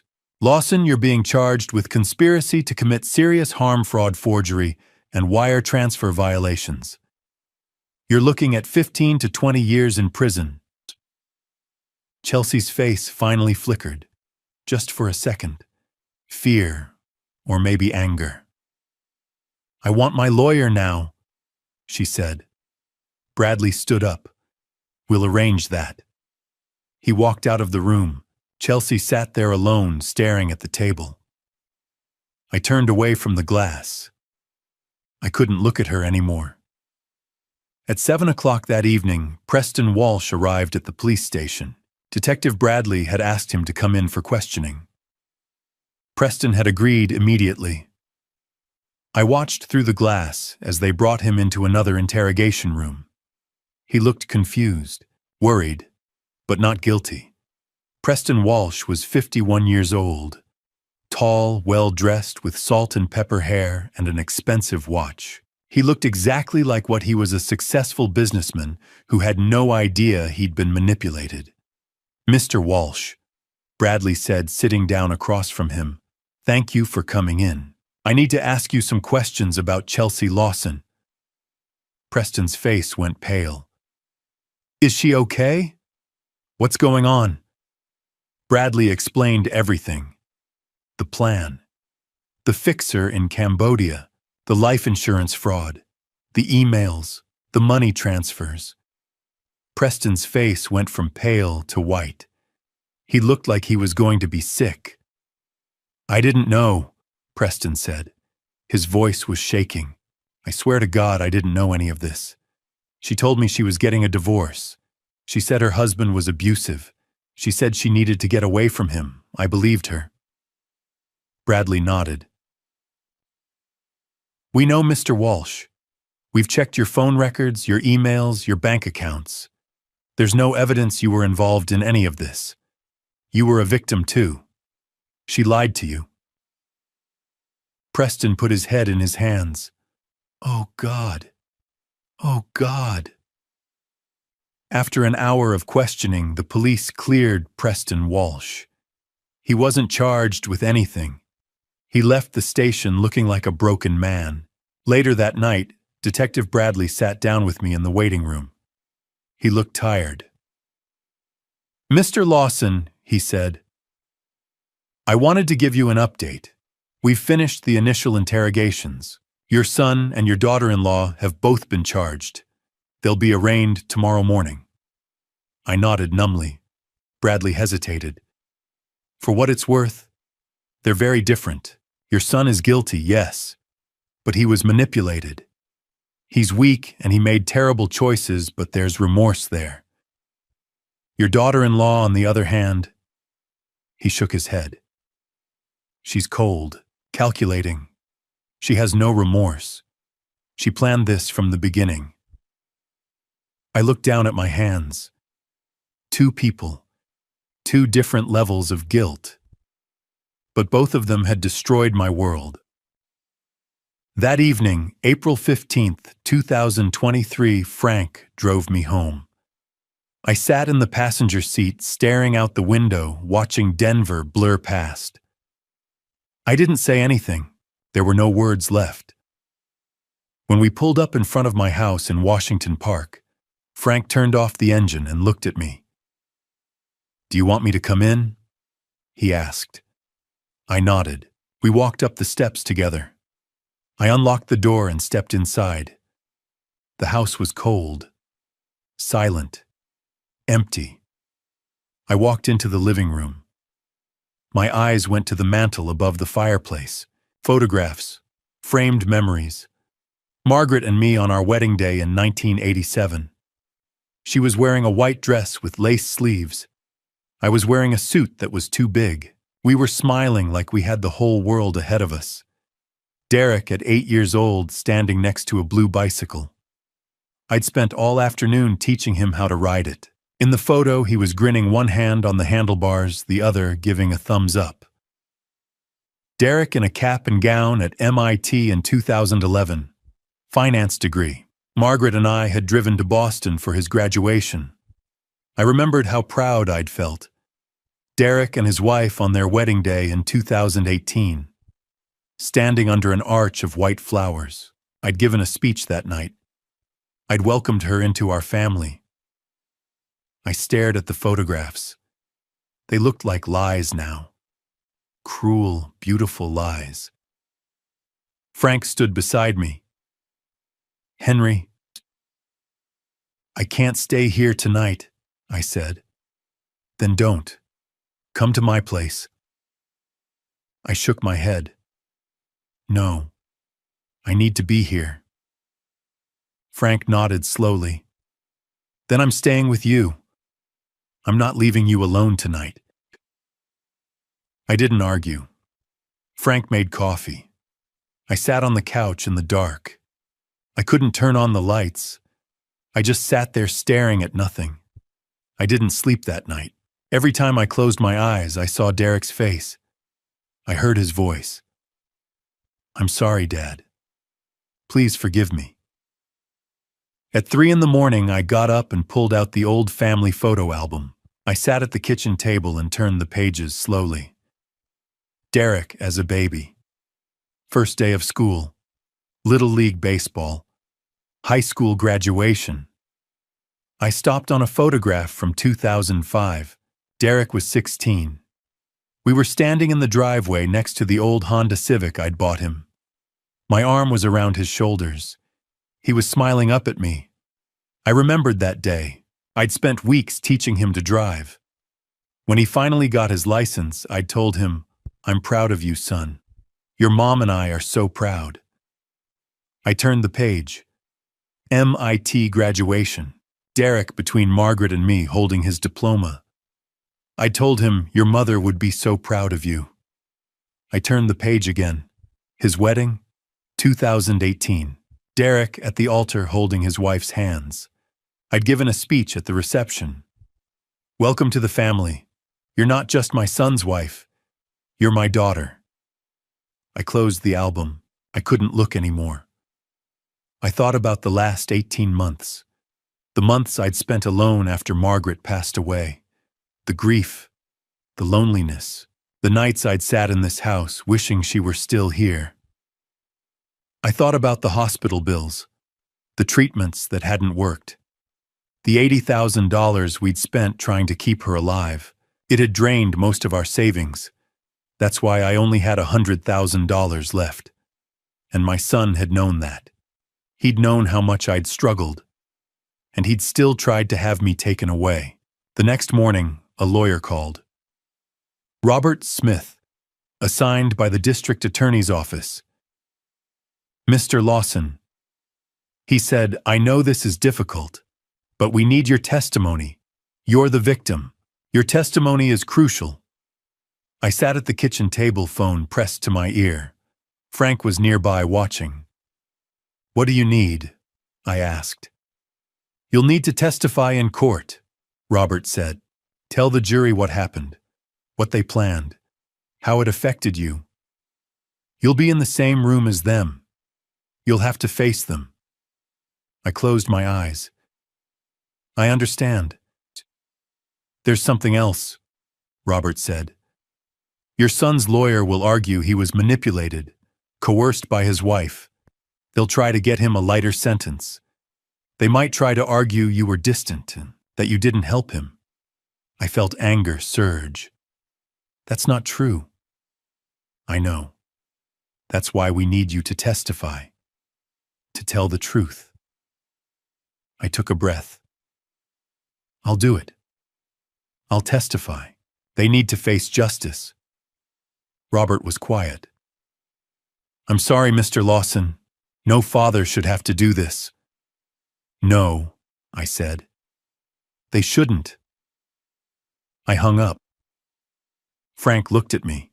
You okay? I shook my head. No, but I made my decision. I'm going to testify. Frank nodded. That takes courage.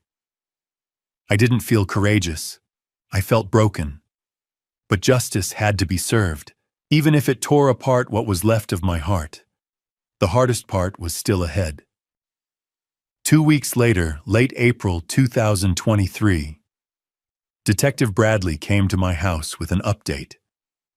Frank was there with me. He'd been staying at my place on and off since that first night, making sure I wasn't alone. I was grateful for it. I didn't trust myself to be alone. Bradley sat down at my kitchen table and opened a thick folder. Mr. Lawson, he said, the investigation is complete. I wanted to update you on what we've found. I nodded, my hands wrapped around a cup of coffee I hadn't touched.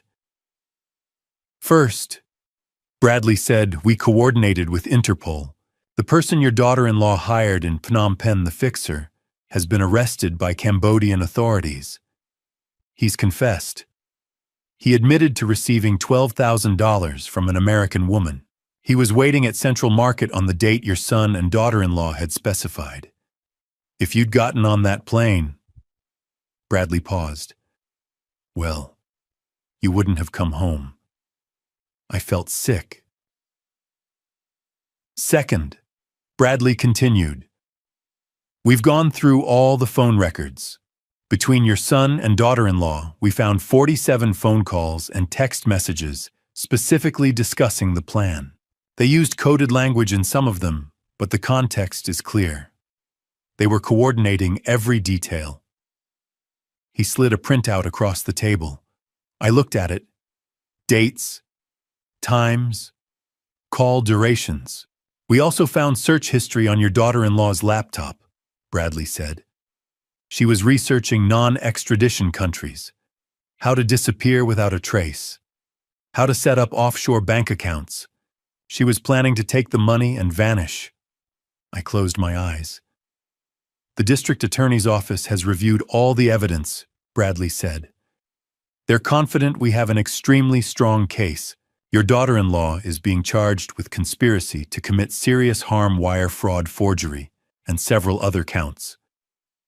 Your son is being charged with conspiracy and complicity. What does that mean? I asked. In terms of how long they'll be in prison. Bradley looked at me carefully. Based on the charges and the evidence, your daughter-in-law is looking at 15 to 20 years. Your son, because he's cooperating and showing remorse, is looking at 10 to 15 years. But nothing is guaranteed. It'll depend on the trial, on the jury, on a lot of factors. I nodded slowly. The trial is scheduled for July, Bradley said. 3 months from now, you'll be called to testify. So will your friend Frank.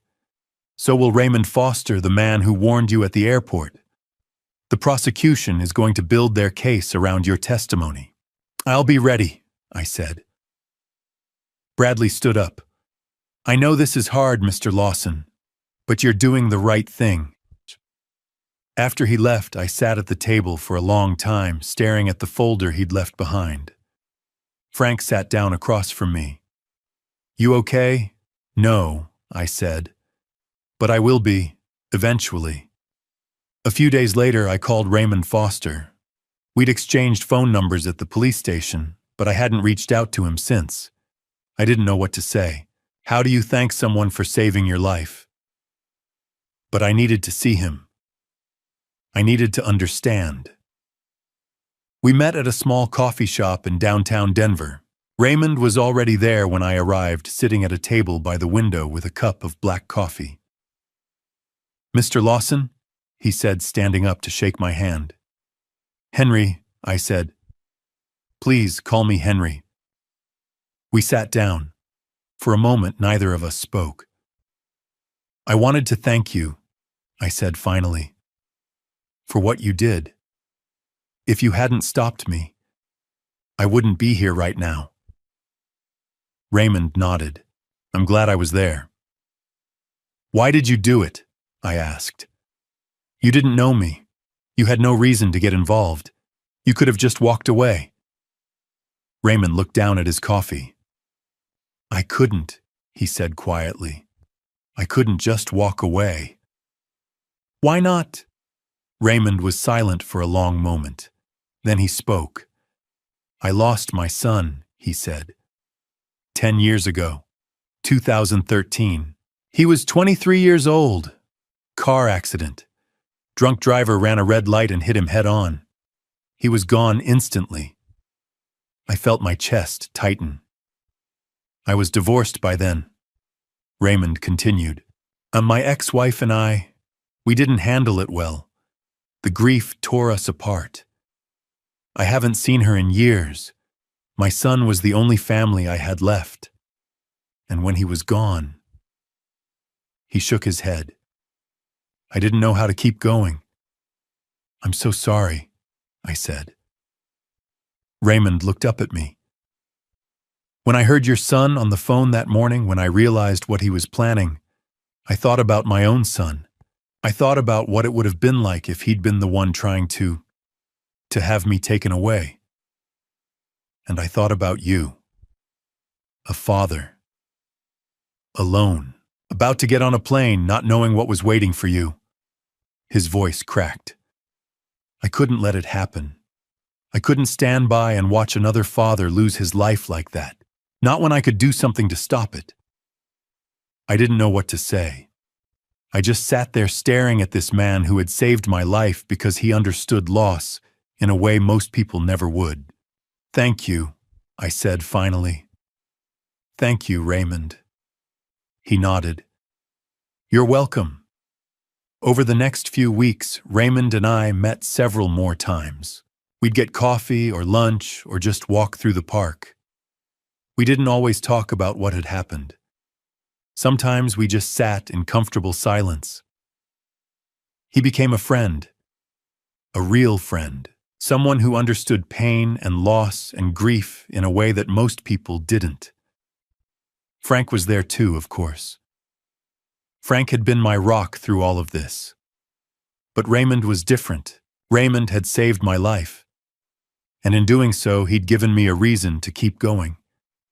For the first time since Margaret had passed away, I felt like the world still had good people in it. People like Raymond. People like Frank. People who showed up when it mattered. In early July, I received a letter from the court. The trial was scheduled to begin on July 10th, 2023. I was listed as the primary witness for the prosecution. I would have to sit in that courtroom. I would have to look at Derek. I would have to look at his wife. And I would have to tell the jury what they had done to me. Frank offered to come with me. Raymond offered too. I told them both yes. I needed them there. 3 months after that terrible day at the airport, the trial began. I would have to face my son in front of a judge and jury, and tell the world what he had tried to do. The courtroom was packed. It was the first week of July 2023, and the Denver County Courthouse had drawn reporters from across Colorado and beyond. Camera flashes lit up the hallway outside courtroom 4A every time someone pushed through the heavy wooden doors. Inside, the air was thick with tension. Rows of wooden benches were filled with spectators, journalists with notebooks, and sketch artists, because cameras were not allowed during proceedings. I sat in the front row of the witness gallery, my hands folded on my lap, trying to steady my breathing.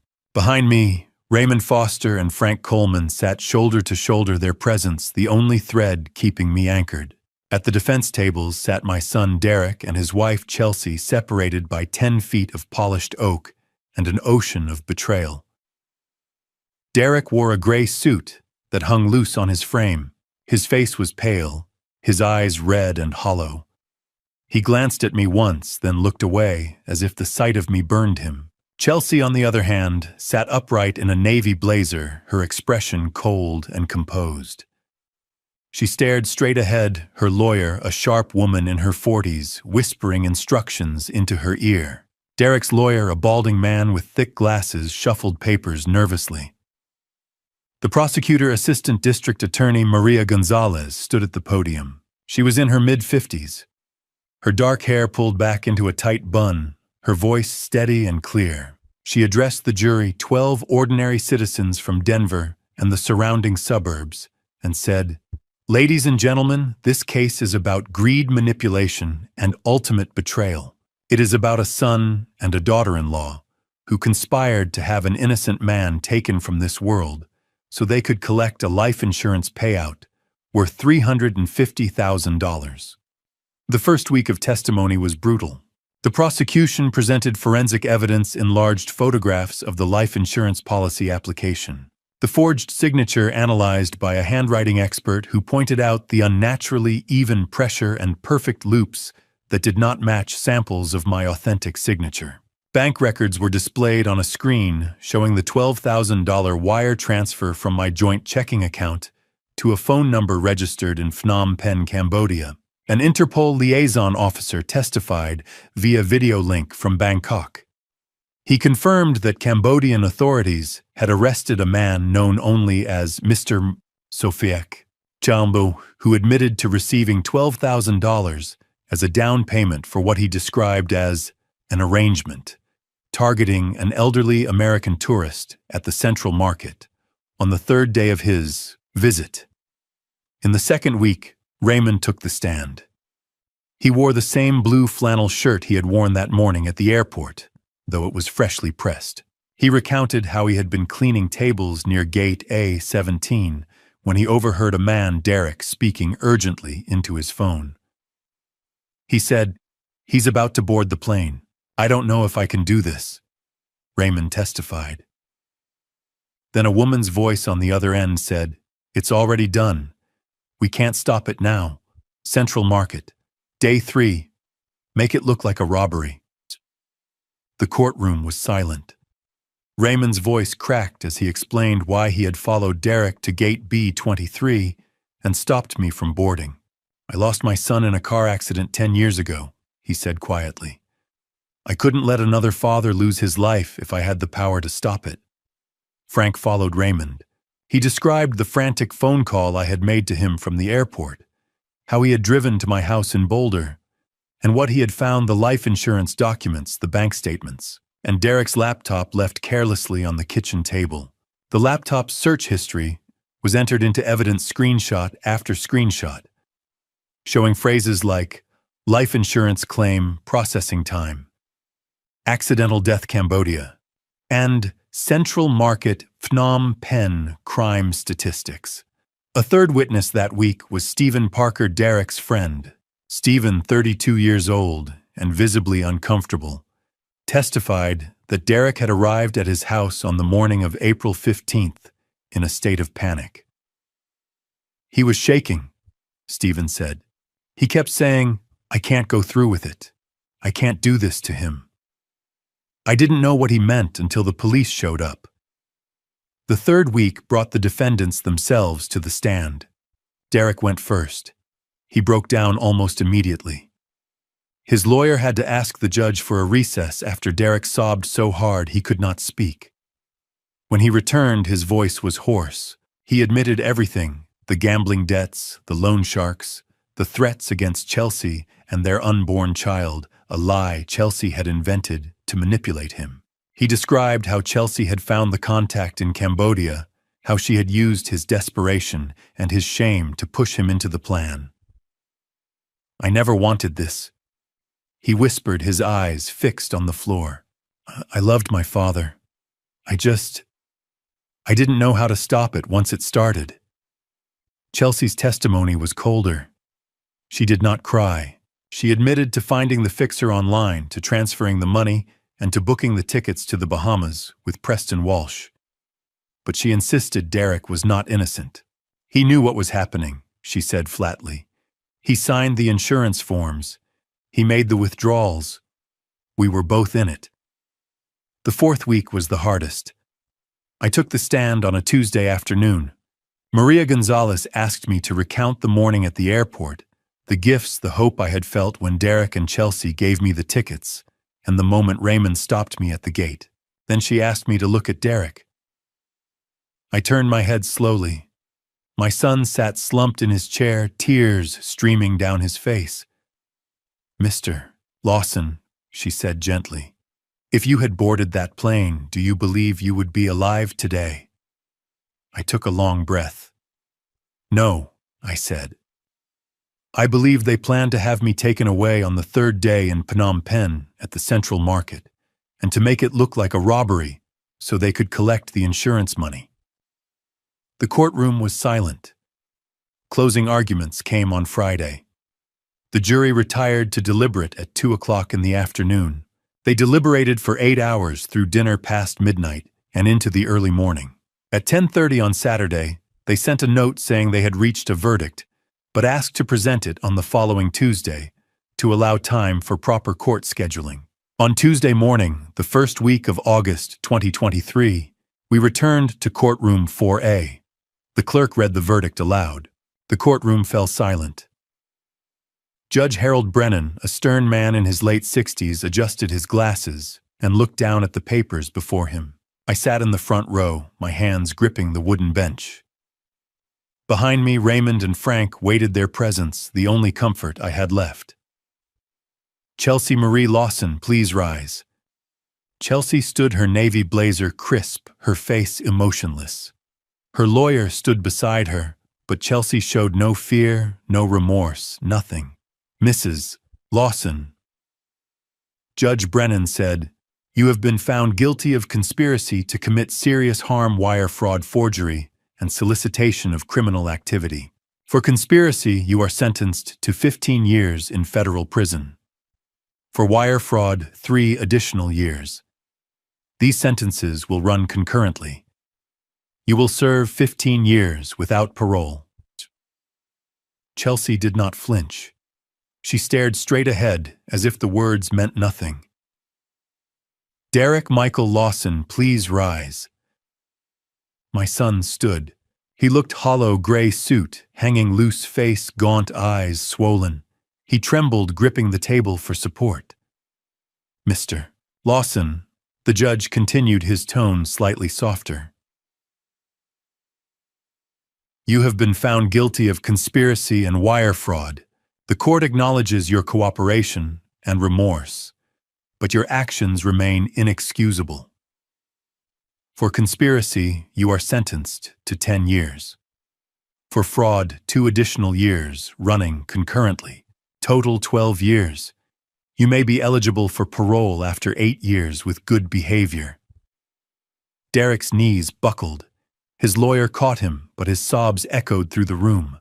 He turned toward me, tears streaming. "Dad," he whispered, "I know you can't forgive me, but I need you to know I'm truly sorry for what I did." I could not respond. My throat was tight, my chest aching. I stood slowly and walked out without looking back. Raymond and Frank followed. 6 months later, February 2024, I made the decision to visit Derek one last time. I had not spoken to him since the sentencing. He had written 3 letters. I read them once, then locked them away. The Colorado Territorial Correctional Facility sat on the Eastern Plains, an hour from Denver. Gray concrete buildings, razor wire flat winter sky. I showed my ID, passed through security, and was escorted to a small visiting room with a bolted table and 2 plastic chairs. Derek was brought in minutes later. I barely recognized him. He had lost 20 pounds. His face hollow, cheekbones sharp. His hair, once dark and thick, was now streaked with gray, though he was only 34. He wore an orange jumpsuit with a number across the chest. His hands trembled as the officer removed his cuffs. We sat in silence. "I didn't think you'd come," he said, finally, voice hoarse. "I almost didn't," I replied. "I'm glad you did." He swallowed.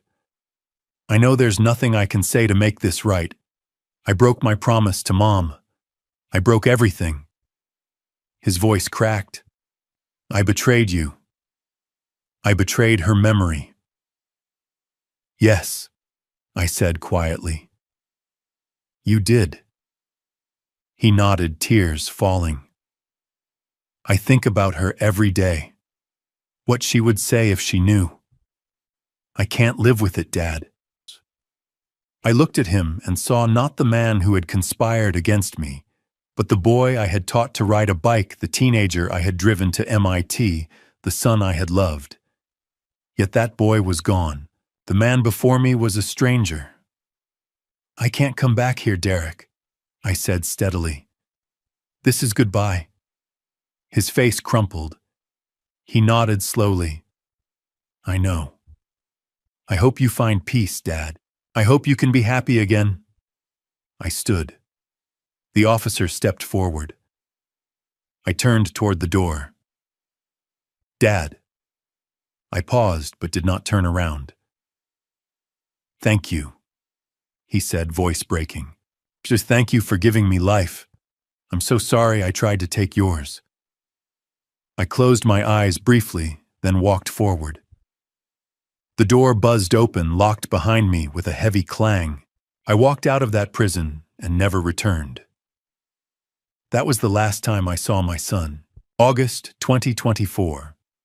1 year after the trial. I made the decision to sell the house in Washington Park. There were too many memories trapped in those walls.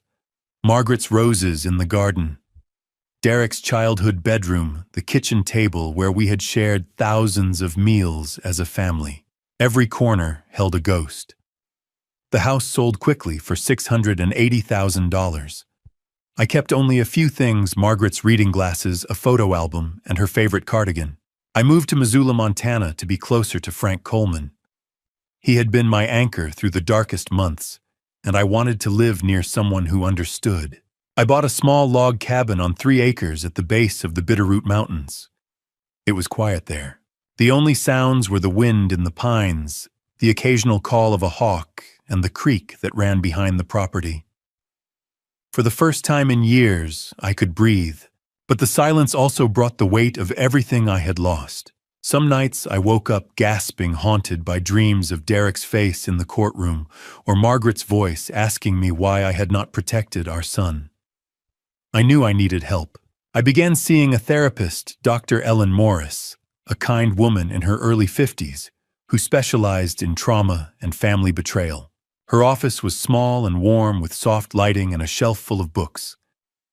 In our first session, I told her I did not know how to move forward. She listened carefully, then said, "Henry, your son's betrayal does not define who you are. You are a survivor, and survivors have the right to heal." Her words stayed with me. Dr.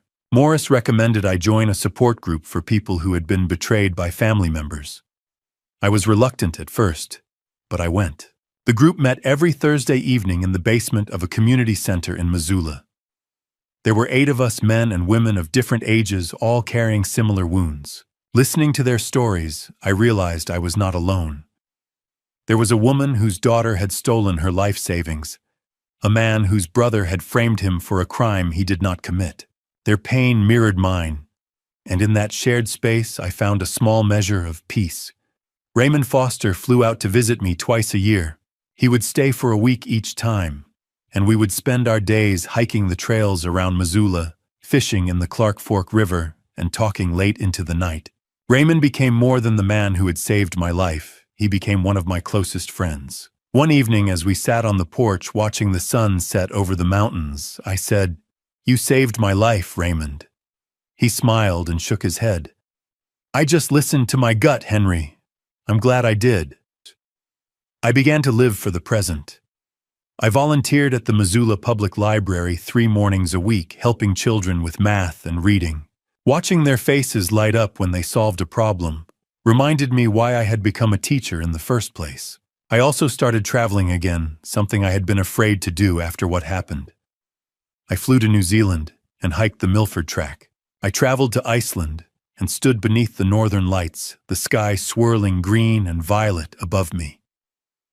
These were places Margaret had always wanted to visit. I carried her memory with me, and in a strange way, it felt like we were seeing them together. Slowly, I learned how to smile again.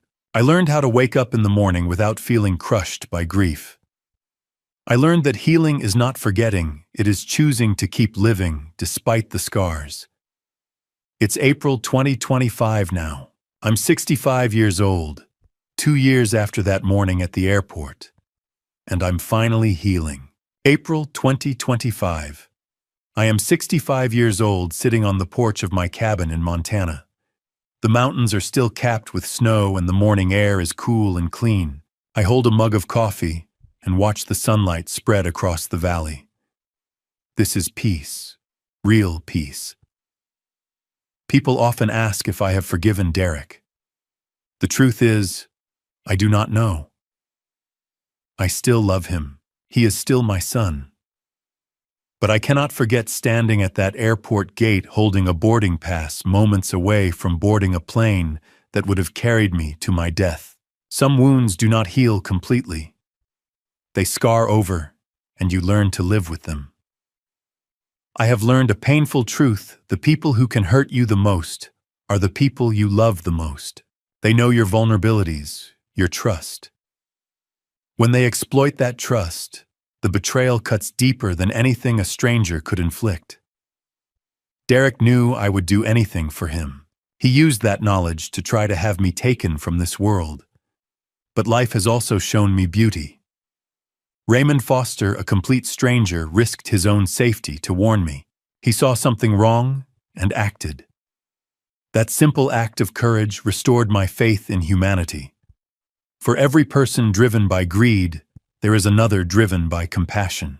Raymond saved my life, not because he expected anything in return, but because it was the right thing to do. The greatest lesson I learned is about intuition. That morning at the airport, I felt something was wrong. Derek's hands trembled on the steering wheel. He avoided my eyes. His wife stood cold and distant. Every instinct told me something was not right. But I ignored it. I told myself I was imagining things, that Derek was just nervous. I dismissed my gut feeling because I trusted him. That trust nearly cost me my life. Your intuition exists for a reason. It is a survival mechanism designed to protect you. When something feels off, when a voice whispers that you should be careful, listen to it. Do not ignore the warning signs even when they come from people you love. Those are the hardest warnings to accept and the most dangerous to ignore. If you ever feel something is wrong, if someone's behavior does not match their words, if a situation feels unsafe, trust that feeling. Ask questions. Seek help. Step back. It could save your life. And if you see someone else in danger, speak up. Be like Raymond. Do not assume someone else will intervene. A single act of courage can change everything. I think about Margaret every day. I know she would be heartbroken by what Derek did, grieving for the son who promised her on her deathbed that he would take care of me. But I also know she would be proud that I survived, that I chose to keep living, that I found a way to heal. Margaret taught me that love is not always soft. Sometimes love is fierce. Sometimes it is standing your ground and refusing to let betrayal destroy you.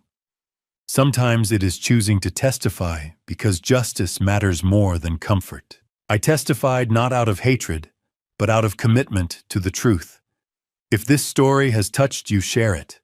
Someone might need to hear these words. Someone might be ignoring their instincts right now, dismissing warning signs, trusting when they should be cautious. If my pain can prevent even one person from suffering the same fate, then it was not in vain. Life is fragile, trust is precious, and intuition is a gift. I finish my coffee and set the mug down. The sun has climbed higher, warming the air. A hawk cries in the distance. I close my eyes and breathe deeply, feeling the weight of the past 2 years, not crushing me, but reminding me I am still here, still alive, still capable of hope. Trust your instincts. They might just save your life. Looking back at my family story, I realize how blind love can make us. I trusted, completely ignored every warning sign, and nearly paid with my life. My dad's revenge was not about hatred. It was about justice, about refusing to let betrayal define me. This family story taught me that even those closest to you can become strangers, driven by greed. My advice: don't be like me. Don't ignore your instincts when something feels wrong. I saw Derek's trembling hands, his avoiding eyes, Chelsea's cold calculations, but I dismissed them all because I wanted to believe in the best. That nearly killed me. Trust, yes, but verify. Love your family, but keep your eyes open. The signs are always there if you're willing to see them. This dad revenge story is not just mine, it's a warning. Financial desperation can turn good people into monsters. A $350,000 insurance policy became more valuable to my son than my life. That is the brutal reality of greed. Some might call testifying against my own son dad revenge, but I call it accountability. The lesson: protect yourself legally, emotionally, and spiritually. Guard your documents. Question sudden generosity. And most importantly, listen when God whispers warnings through your gut feelings. I believe the Lord put Raymond in my path that morning. A stranger became my guardian angel. From my family story, I learned that survival is not just physical. It's choosing to heal, to rebuild, to trust again, despite the scars. Forgiveness is complex. I may never fully forgive Derek, but I refuse to let bitterness consume what remains of my life. Thank you for walking this journey with me to the very end. Please drop a comment sharing your thoughts. What would you do if you found yourself in Henry's impossible situation, torn between a son's betrayal and a father's love? I genuinely want to hear your perspective.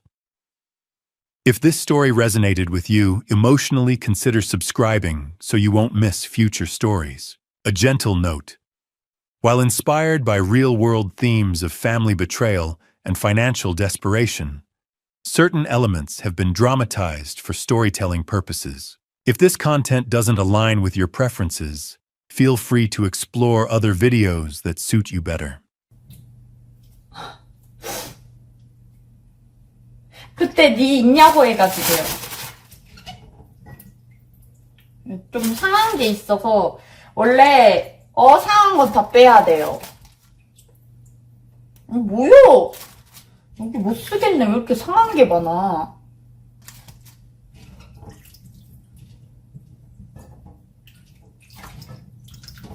자, 그러면 그래, 이 정도만 대체고 내가 판매할 것도 아니고, 그치? 오케이, 알겠어. 이렇게 하고, 그래. 중요한 건 그게 아니야, 그치?